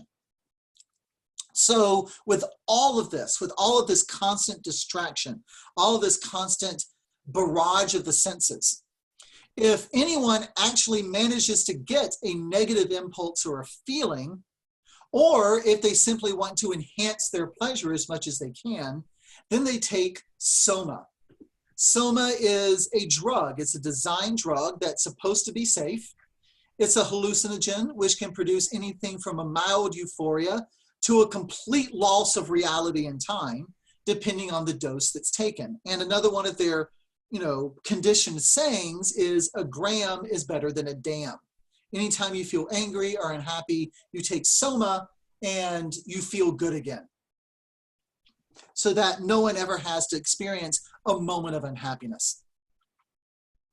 Also, because people are merely interchangeable cogs, because no one has any strong personal attachments, death is seen as no big deal. No one mourns you when you die, no one's sad. And when people die, they are simply burnt and their body minerals harvested to be used. So ultimately, society here is engineered to maximize happiness at the cost of free will, at the cost of high art and true passion, so as to ensure the security and the stability of society. And this is not done cynically. This is not done because the government wants to have power like in 1984. The government truly sees this as for the benefit of everyone. They believe the trade-off is worth it. And so I will once more read a quick passage. Again, this is taken from the end in the conversation between John the Savage, who is now horrified at what he sees in this society that goes against all the values he was taught, and the world controller Mustafa Maude. And Maude says, you can't make flivvers without steel, and you can't make tragedies without social instability. The world's stable now. People are happy. They get what they want, and they never want what they can't get. They're well off. They're safe. They're never ill. They're not afraid of death. They're blissfully ignorant of passion and old age. They're plagued with no mothers or fathers. They've got no wives or children or lovers to feel strongly about. They're so conditioned that they practically can't help behaving as they ought to behave. And if anything should go wrong, there's soma. And then just a little bit later, he says, where did it go?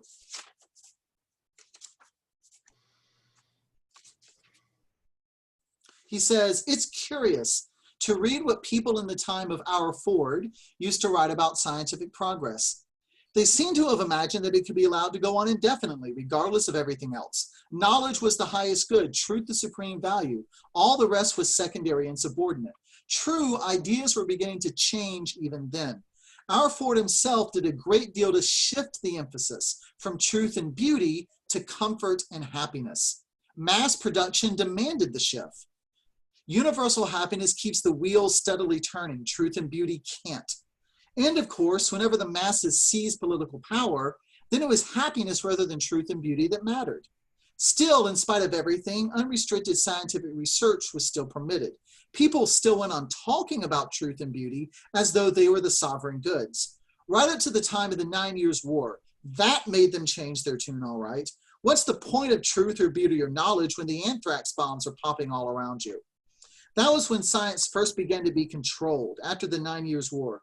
People were ready to have even their appetites controlled then. Anything for a quiet life.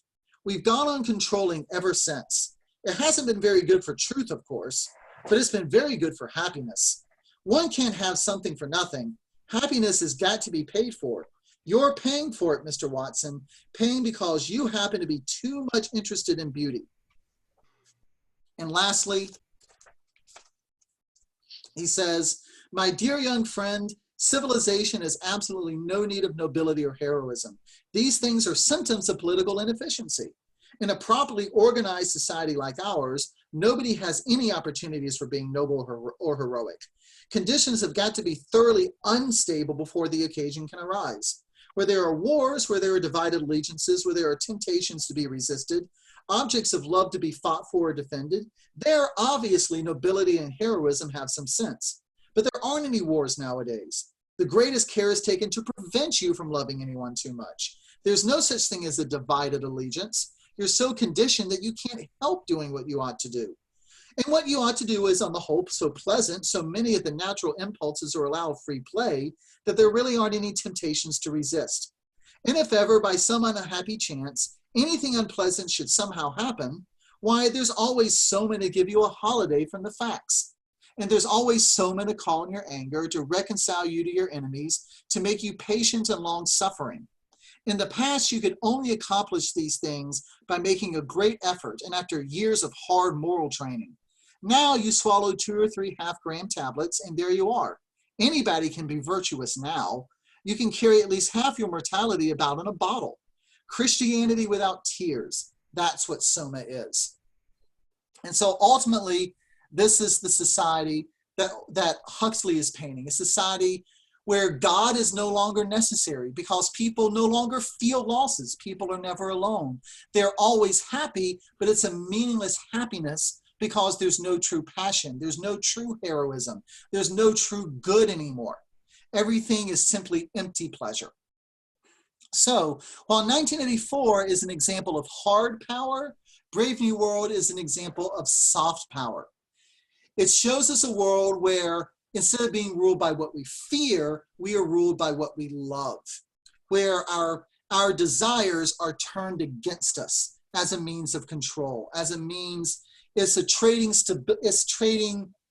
true emotion, it's trading free will for pleasure in a superficially stable society. So one more book to go through. We're running rather low on time, so I think we can put off questions, see how much time we have at the end. But I do want to discuss this last one, Fahrenheit 451, which I find actually be the most accurate, the most prescient of all the books we've looked at. Written by Ray Bradbury in 1943. Bradbury was born in Illinois. He grew up as an adolescent during the Great Depression. When he began writing stories, he was 11, and sometimes he had to write on butcher paper because it was the only kind available. He's best known for sci-fi and fantasy, but he wrote in many different genres. He also wrote many essays on culture and the arts. He wrote for movies and television. He wrote plays. He wrote operas. So he is very prolific, very well accomplished. He was raised Baptist, but as he grew older, he drew beliefs from both Western and Eastern faiths. But he still saw his career as a God-given thing. And he described himself as a writer as at play in the fields of the Lord. He eventually died in LA after a long illness at the age of 91. And at his request, his headstone read, author of Fahrenheit 451. And the New York Times called him the writer most responsible for bringing science fiction into the literary mainstream. So this is the most recent of all the novels we've looked at, again, written in the early 50s. It is also, I think, one of the most accurate predictions of the future in dystopian literature.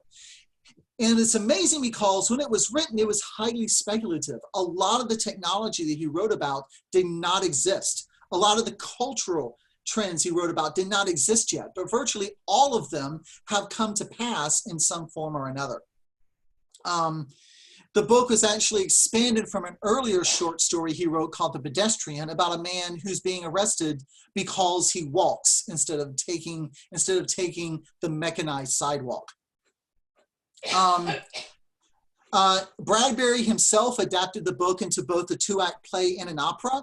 There was also a movie made of it in 1966, which Bradbury was highly approving of. I haven't seen it, but I think it's, from what I've heard, it's well worth checking out. So what happens in Fahrenheit 451? Well, the main character is a man named Guy Montag, and Guy Montag is a fireman. And in this world, firemen don't stop fires, they start them. They're responsible for burning books, and not just books, but the houses of the people who own them. And this is where the book gets its title, Fahrenheit 451, which is, at least theoretically, the temperature at which books will burn. At the beginning of the book, Guy loves his job. In fact, the opening phrase of the book is, "It was a pleasure to burn." But shortly after this, he meets a teenage girl named Clarice McClellan, who is very out of the ordinary. She prefers to walk. She prefers to enjoy nature and to watch and interact with people instead of being always absorbed by the television or by teenage adrenaline seeking. She starts him on the road to questioning his job and the nature of his life. Later, she dies and her family disappears, and it's heavily implied that this is not an accident, that she was basically disappeared by the government. Guy's wife, Mildred, on the other hand, spends all her time watching television and listening to the radio. And her life is so empty, she actually attempts suicide at the beginning of the book, which is a very common thing in their society. And she's so wasted when she doesn't even remember it the next morning. Their relationship is deteriorated to the point where Montag doesn't know if he loves her, he doesn't know if he ever did, and he can't actually even remember how they met.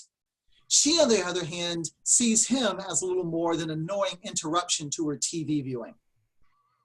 So, near the beginning of the book, Montag and his fire crew go out to burn down the house of a woman who was found to have kept many books. However, before they can burn down the house, she burns it down herself. And her last words are Hugh Latimer's quote, "Play the man, Master Ridley. We shall this day light such a candle by God's grace in England as I trust shall never be put out." Latimer said that to Ridley as they were both about to be burned at the stake for being Protestants. And here she's using it in a similar defiant way, saying she is lighting a candle that's going to light the way, hopefully, to a better future. Before she burns the house down, Montag hides several of the books that he takes from her house behind a vent in his own house, where he actually already has another hidden book. So he's been hiding books for a while, but he hasn't read them yet. He finally starts reading the books, one of which is the Bible, and he is completely swept away by the ideas in them. He's completely transformed, completely enraptured by the powerful ideas included in these books. He tries to share these ideas with his wife and her friends, but they're scared. They're horrified by them. They can't handle the emotions and the thoughts that they represent, and they just want to go back to watching their television.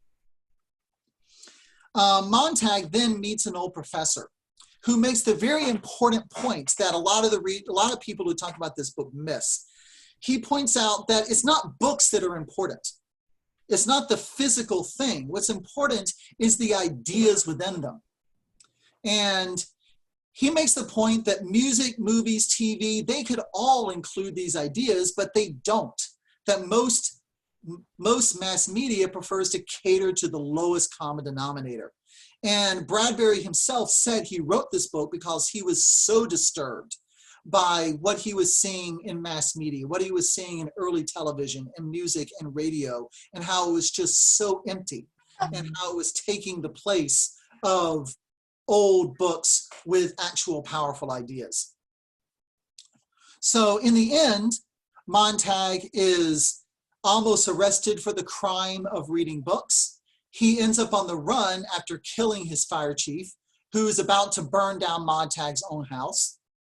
And at the end of the book, he ends up finding a society of people who've actually memorized all these old books and plan to pass them on in the hopes that eventually they will be able to be written down again.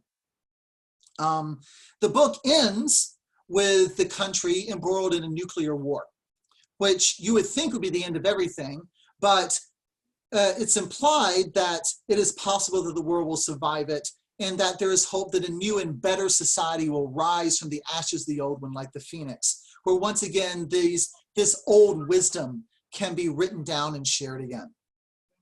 So that's the story. So what's going on in the world of Fahrenheit 451? Well, as I'm sure you've gathered by now, almost all books are banned. And people spend their lives and their time consumed by mindless mass media. People watch TV in rooms called parlors, where literally the entire walls are TV screens. And often it's not just one, but 3 or 4, so that people are completely immersed in their television. They are so immersed, in fact, that characters in their shows are referred to as family. And they use familial terms to describe them. They'll describe one character as brother this, or aunt this, uncle this. And some shows are even interactive, so that the viewer is drawn even more into this mindless, banal entertainment. Also, Montag's wife, and it's implied many others, constantly have what Bray Bradbury calls seashells in their ears. And these seashells are earbud headphones. Now remember, this is written in the 50s, decades before modern earbud headphones were invented, so that they have these constantly in their ear, so they are constantly listening to the radio in addition to watching TV, and instead of actually interacting with other people. The people in the society are adrenaline junkies, especially the teenagers. Roads don't have maximum speed limits, they have minimum speed limits. And people, so that it's mentioned that billboards are 200 feet long, so that the people zooming by them at 100 miles per hour have a chance of reading them. There are fun parks where people can go to break windows and wreck cars. So it's a society, again, like Brave New World, consumed with mindless entertainment, where people like Clarice, the ones who want to take their life slowly, who want to actually enjoy nature and enjoy other people, are seen as the antisocial, crazy, and dangerous ones. To be social in this world, you have to be involved in constant activity. You have to be constantly watching TV or sports or engaged in violence. That's what's seen as normal. This is a world that shuns any type of silence or reflection. So why are books banned to begin with? So, books are banned, and Montag has told this in, again, one of these sort of philosophical conversations that always pop up in these books, this time with his fire chief. Books are banned because the best ones require complex thought, and they present different and even contradictory ideas. And modern society demands simplicity. Modern society demands the soundbite, the 2-sentence summary. People want their opinions and beliefs to be provided for them without having to engage in critical thinking, without having to actually decide for themselves which of these different ideas is right. And so media serves as nothing more than a mindless entertainment and a distraction, as does sports. And this all negates the need for sitting in any kind of quiet contemplation. The fire chief also points out that the books offended minorities and stirred up controversy. And the authors therefore voluntarily watered down their works. This is what he says. And this is another one of those I want to read straight from the book because I think it expresses it very well. He says, "Now let's take up the minorities in our civilization, shall we? Bigger the population, the more minorities. Don't step on the toes of the dog lovers, the cat lovers, doctors, lawyers, merchants, chiefs, Mormons, Baptists, Unitarians, second-generation Chinese, Swedes, Italians, Germans, Texans, Brooklynites, Irishmen, people from Oregon or Mexico. The people in this book, this play, this TV serial are not meant to represent any actual painters, cartographers, mechanics anywhere. The bigger your market, Montag, the less you handle controversy. Remember that. All the minor minorities with their navels have to be kept clean. Authors full of evil thoughts, lock up your typewriters. They did. Magazines became a nice blend of vanilla tapioca. Books, so the damn snobbish critics said, were dishwater. No wonder books stopped selling, the critics said. But the public, knowing what it wanted, spinning happily, let the comic books survive, and the three-dimensional sex magazines, of course. There you have it, Montag. It didn't come from the government down. There was no dictum, no declaration, no censorship to start with. No. Technology, mass exploitation, and minority pressure carried the trick, thank God. Today, thanks to them, you can stay happy all the time. You are allowed to read comics, the good old confessions, or trade journals. You must understand that our civilization is so vast that we can't have our minorities upset and stirred. Ask yourself, what do we want in this country after all? People want to be happy, isn't that right? Haven't you heard it all your life? I want to be happy, people say. Well, aren't they? Don't we keep them moving? Don't we give them fun? That's all we live for, isn't it? For pleasure, for titillation? And you must admit our culture provides plenty of those. Colored people don't like Little Block Sambo? Burn it. White people don't feel good about Uncle Tom's Cabin? Burn it. Someone's written a book on tobacco and cancer of the lungs. The cigarette people are weeping? Burn the book. Serenity, Montag. Peace, Montag. Take your fight outside. Better yet, into the incinerator. Funerals are unhappy and pagan. Eliminate them too. 5 minutes after a person is dead, he's on his way to the big flu. The incinerator is serviced by helicopters all over the country. 10 minutes after death, a man's a speck of black dust. Let's not quibble over individuals with memoriams. Forget them. Burn all, burn everything. Fire is bright and fire is clean. So this is the big difference between Fahrenheit 451 and Brave New World, and where I think that makes it the most relevant, in that books are banned in this society, but it wasn't the government that did it. It was the people who demanded that books be censored because they were offensive, because they were distracting, because they were confusing. Intellectuals were seen as a threat by common people because they dared to stand out and be smarter than others. Later on, the fire marshal says that education was extended to lower and lower ages in order to make sure everyone was indoctrinated into the proper method of thinking before they could be ruined by their home environment. Education crams people so full of facts that they can feel like they're thinking, but they never actually teach them to think. All they can do is recite. Interestingly, in 1994, remember this book was written in 1953. In 1994, Bradbury was asked if he thought it was still relevant, and he said he believed it was more relevant than ever. Quote, "Political correctness is the real enemy these days. The black groups want to control our thinking. You can't say certain things. The homosexual groups don't want you to criticize them. It's thought control and freedom of speech control."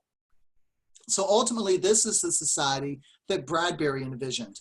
A society, again, filled with mindless entertainment, where books are banned not because the government finds them a threat, but because the people find them a threat. So people's demand for entertainment and mindless diversion, Bradbury predicts, will lead to the death of ideas and thinking.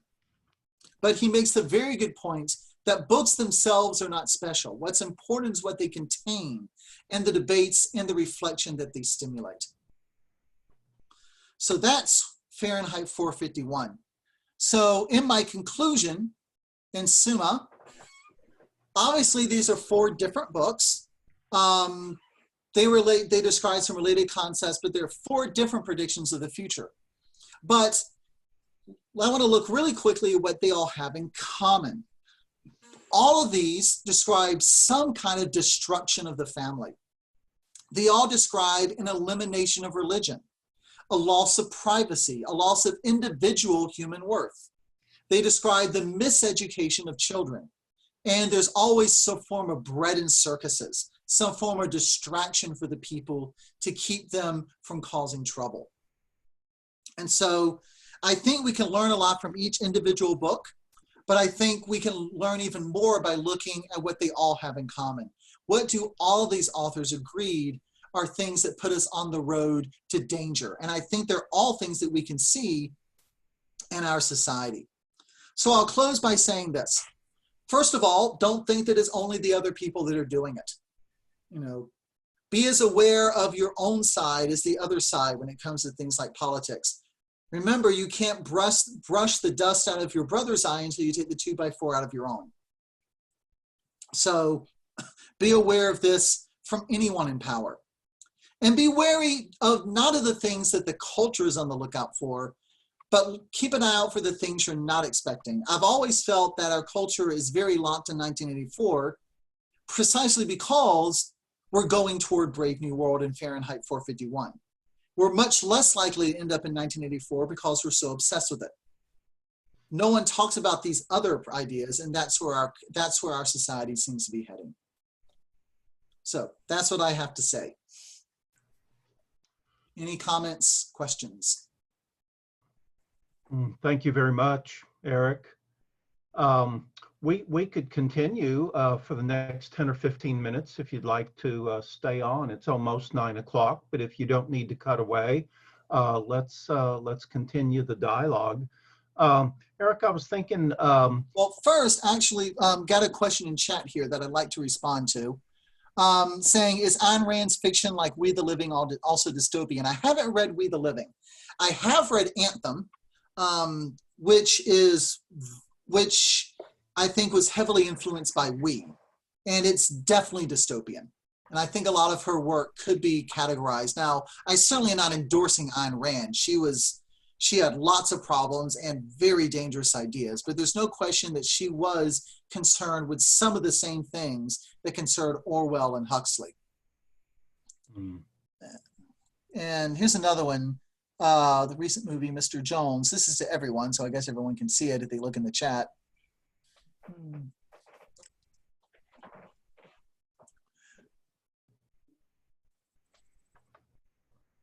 Yeah, so mentioning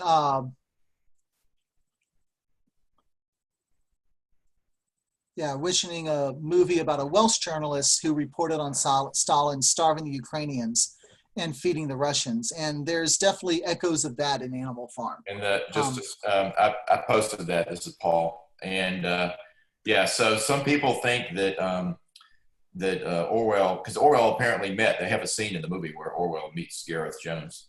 And that some people think that he named Farmer Jones, which apparently in the book maybe it's Mr. Jones, as after Gareth Jones. That's a thought that some people have had. And so, by the way, that's a highly recommended movie. If you, we found it on Amazon Prime. Okay.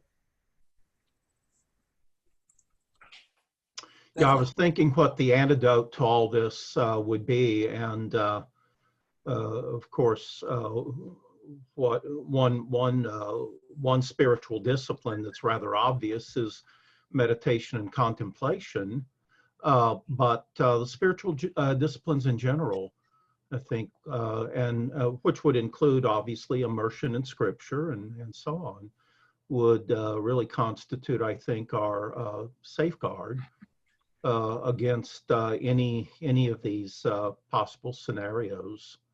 And one other thing, Rod Dreher has just published a new book. You all may be familiar with Rod Dreher from the Benedict Option that he wrote 3 years ago. Well, he has a new one out called Live Not by Lies, a manual for Christian dissidents. Live Not by Lies, a manual for Christian dissidents.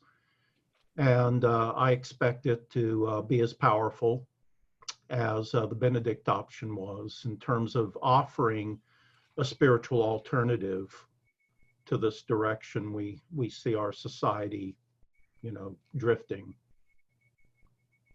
Eric, I have a question and a suggestion. Do you think that Huxley and Orwell both believed what they wrote about there as reality? And I'm assuming you're going to say, yeah, they did, but we'll see what you say. But my suggestion for you, since you're really familiar with it, is take the book of Proverbs, written 3,000 years ago, that we know is reality because it's inspired by God himself. And kind of compare those two authors and what they thought reality was with what the real reality is from at least the book of Proverbs. Yeah, I think, well, I don't think either Orwell or Huxley believe that their books would literally come to pass, but certainly I think that they saw the danger of a lot of these ideas as being very real, that maybe they wouldn't be taken to this extreme, but they took them to extremes to expose the dangers that they posed. And in that way, I think that they really did believe in the reality of it.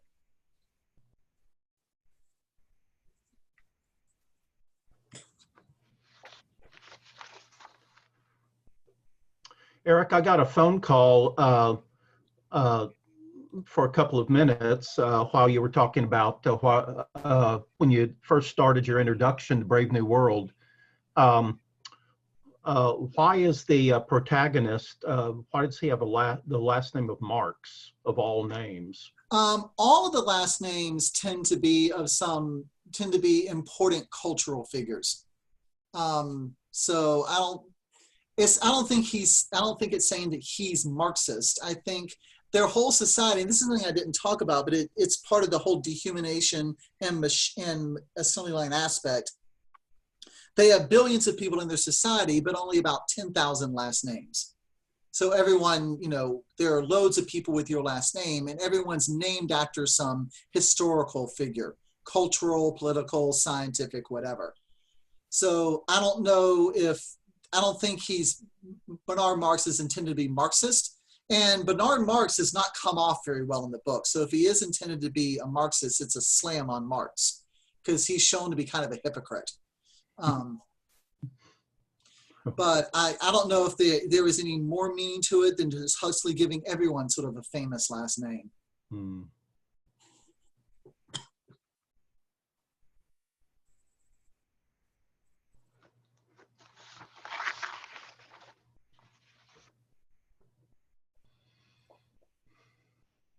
Hey, Eric, Bruce. Hi. Yes.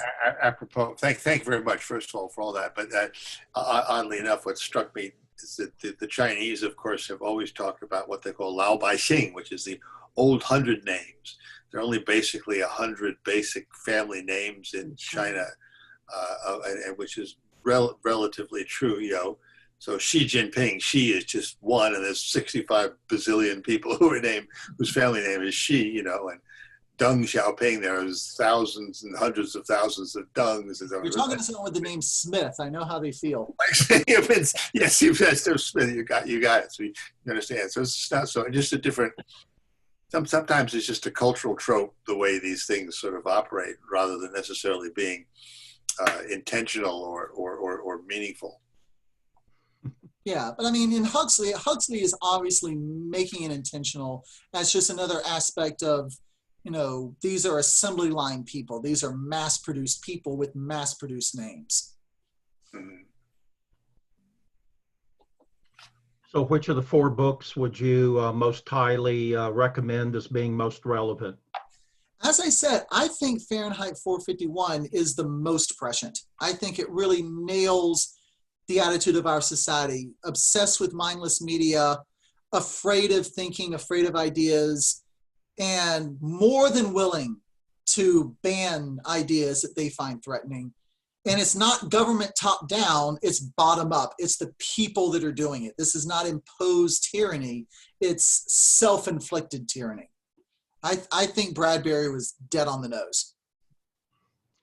Do you know of a single volume that analyzes these, compares and contrasts and analyzes these 4 books? No, I don't. If I were an English professor, I think I would definitely assign something like that. But I don't know if there wouldn't surprise me if there is one. I don't know of it. Well, perhaps you should write it. I'll put it on my list of things to do. Eric, one of the things that surprised me in Bradbury's book is television, because I'm old enough to know about television in that year it was written. Yeah. And I assumed that what he was talking about, I mean, there were soap operas in those days, the television didn't come on until 5 o'clock in the afternoon. It was black and white. And so it hadn't been around that long, but he was pretty perceptive of, you know, there were game shows, there was news, of course, but there wasn't very many choices. And so he was pretty sharp, and, you know, like Orwell was pretty sharp, what he thought about would happen in the future. Well, so was he, because he saw that there was a danger there in this new medium, television. Yeah, and that's what I mean, like I said, I think it's incredibly prescient because, as you said at the time, no one would have looked at television as a threat, but he's envisioning what we're getting closer and closer to. Your entire wall is a giant TV, if not all four of them, and you're just completely immersed in it. And yeah, like he was, and he shows that he's an excellent writer, an excellent thinker. Fahrenheit 451 is very prescient. The Martian Chronicles also has a lot of really great ideas, and another excellent collection really of short stories. But yeah, he was really one of the most brilliant writers of the 20th century, I think. Well, everyone has a parlor in their home, which resembles a sports bar. Yeah. Yeah. Just nonstop verbal and visual stimulation. I kept thinking about Netflix, Hulu, Amazon Prime, everything that we have. Could you imagine if you think the riots are bad because of some of the law enforcement things, how bad would it be if those things weren't around while everybody is quarantined at home? And we have been mindlessly numbed down and dumbed down with easy entertainment. And I mean, it seems like people's biggest complaint is whether or not football will be played and sports be played versus the real issues that are affecting our culture. Mm-hmm. Good point. Good point.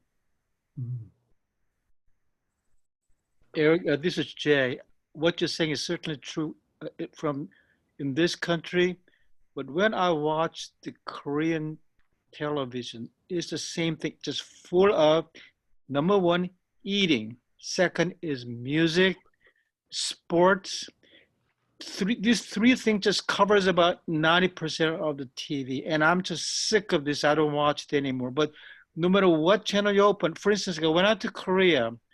I mean, there are like about 20 different channels talking about what to eat. And almost all channels eat either music and dance, drama, eating, travel, nothing that stimulates their mind. I mean, it's just amazing. So it certainly is true about in this country, but certainly is true about the other countries as well. Yeah, well, it's like, you know, when I go to someone's house who has cable, like my parents, I can flip through 500 channels and find nothing I want to watch. It's good. Nothing of substance. Yeah. And my mom's there, you know, kind of get an expression on her face, but it's true. There's nothing to watch most of the time. Well, as a self-designated foodie, I would have to say that I'm really glad that there are a lot of food channels on there because they're a whole lot better than everything else. They're a whole lot better than the drama. They're a whole lot better than the game shows. They're a whole lot better than the virtual reality. They're a whole lot better than Bachelorette. They're a whole lot better than almost everything that I can imagine, although they may be calorically inappropriate. Yeah, I mean, Andrew and I love watching the Great British Baking Show. It's just so wonderfully English and soothing. But Eric, one question is that those authors sounds like they're prophet, but don't you think that those people, you know, in socialist or communist countries are learning from them and try to copy what was said in the book? So instead of they are not prophet, they may be a teacher or a propagandist. You know, what is it? Well, I would hope that people in communist countries would be, I can't imagine people in communist countries would be allowed to read any of these books. But I would hope that they would have the chance to learn from this, as I think none of these books really provide any insight on how you would defeat these systems, but at least you can be made aware of it. And, you know, you can't do anything until you're at least aware. But I bet in most of the socialist or communist countries, those books are banned. Oh, I'm sure. I have no I'm doubt. almost certain, yeah. Well, even in Saudi Arabia, when my son-in-law was there, they could only watch certain things on the computer or anything. They were very limited. They'll come and get you if you watch something you weren't supposed to on the internet. What bothers me the most, and you're talking about the big screens and all this, but the kids all have the iPads with the headphone, with the earbuds. And I look at the stuff that some of them are watching, and it's just silly. It's just ridiculous. It's just way too old. It's like teenage silliness and stuff. And they're not, they think, the parents think they're watching the, you know, educational. Even if it is educational, it's just rote stuff they already know, or they couldn't do it over and over themselves. And I think that's more heading our society in a direction than even what the grown-ups do, is what the kids are doing. They're all plugged in, and you always have to pull it out and go, hey. Sort of like you, Eric, at my house. I'm not, I always have a book or something. Yeah. I have to do something to hide from my sisters. Whenever I go to Talk about now. I take a survey in Subway, how many people are watching the cell phone with the plug in their ears. Invariably, it's between 80 and 90% of the people. It doesn't matter how old or young you are. This is almost scary. And it is literally, I'm not exaggerating, 80 to 90% on the subway. I mean, I'm on a college campus all the time. So, you know, everyone has their little headphones in. But the problem is, I mean, it was bad enough already. It was already headed this direction. But we've militarized interpersonal relationships. I mean, you can't enter into a conversation with a stranger and tell them what you think, because you don't know where they stand, and they may call it, next thing you know, calling you a racist or a misogynist or a xenophobe. And so we just it's the defense, you know. You just like, I'm not going to pay attention to this because I'm listening to what I'm listening to because I don't know how to interact with you. That's the problem. We have issues. One of the reasons racism is an issue, of course, but part of it is the fact that, you know, I don't know. You know, I'm not comfortable dealing with Black culture. I don't consider myself a racist in any way, but I'm not comfortable. I don't know what they think is appropriate. I don't know what appropriate behavior is. I don't know what opinions they'll find to be offensive. And so, you know, I tend to stay away. You tend not to engage. And as a result, this whole business of being sort of tucked into your own little world is simply it's kind of a matter of self-defense in a world where we've lost any sort of common view of what culture is and what's sort of considered to be normal channels and ideas that we could communicate with each other. And so we disengage. It's a shame. It's terrible, but that's just where we're at. And the young people socially isolate because it's easier. They don't have to put themselves out there and maybe get rejected. So they just stay like this, and they don't have to worry about it, and they don't have to make conversation, and pretty soon they don't know how to make it. I mean, we're living in a world where basically everybody thinks that everybody else hates them.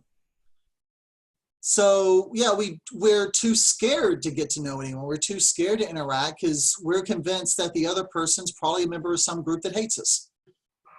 I work in the financial services industry, and you know, there's plenty of difficulty and issues about doing the work of the financial service industry.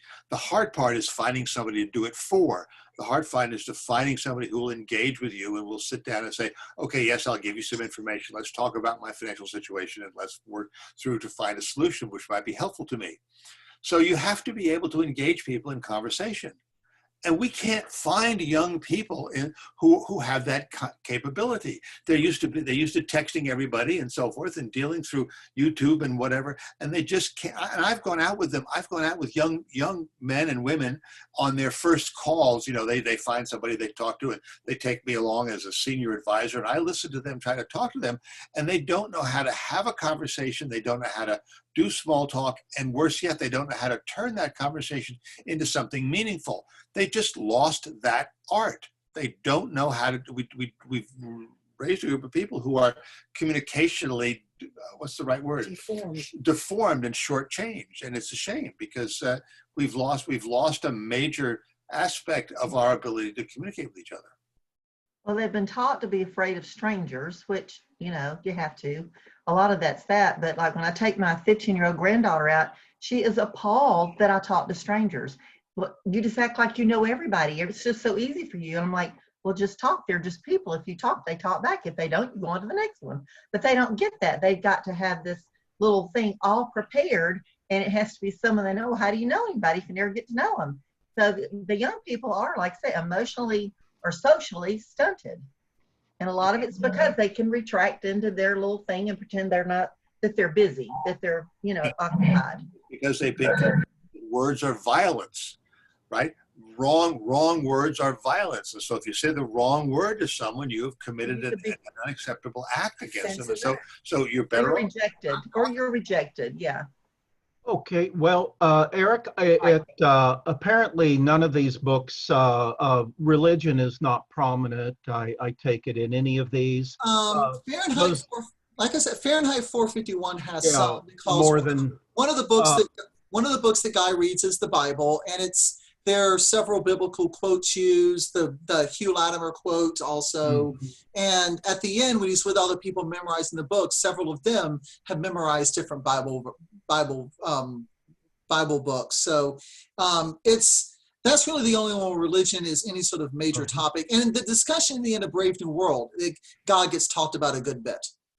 Basically, I would assume that in all of these, Islam is not part of the world. No, it's never is an issue. I mean, they're all early 20th century. They're all, Western European or American. That it wasn't really an issue. Right. If you're talking about religion, you're talking about some form of Christianity. Yeah. Well, thank you. That was really excellent. And honestly, I do hope you managed to write that up. I think there's a lot of people that would be very much interested in brief reviews and commentary on these four very, very significant, very important, influential books. So thank you very much for doing that. I know you must have put an enormous amount of time and effort into it. So again, if we were meeting live and in person, we would give you a standing ovation. But we do have some hand claps. So thank you very much. Thank you all for joining us. And as I mentioned, we are trying to schedule an Areopagus Forum, a Zoom forum with Mary Graybar, author of Debunking Howard Zinn. Very, very important book as far as the corruption of American history is concerned. So we'll keep you posted as far as our progress on that is concerned. So thank you very much and good evening. Thank you, Eric. Thanks, Eric.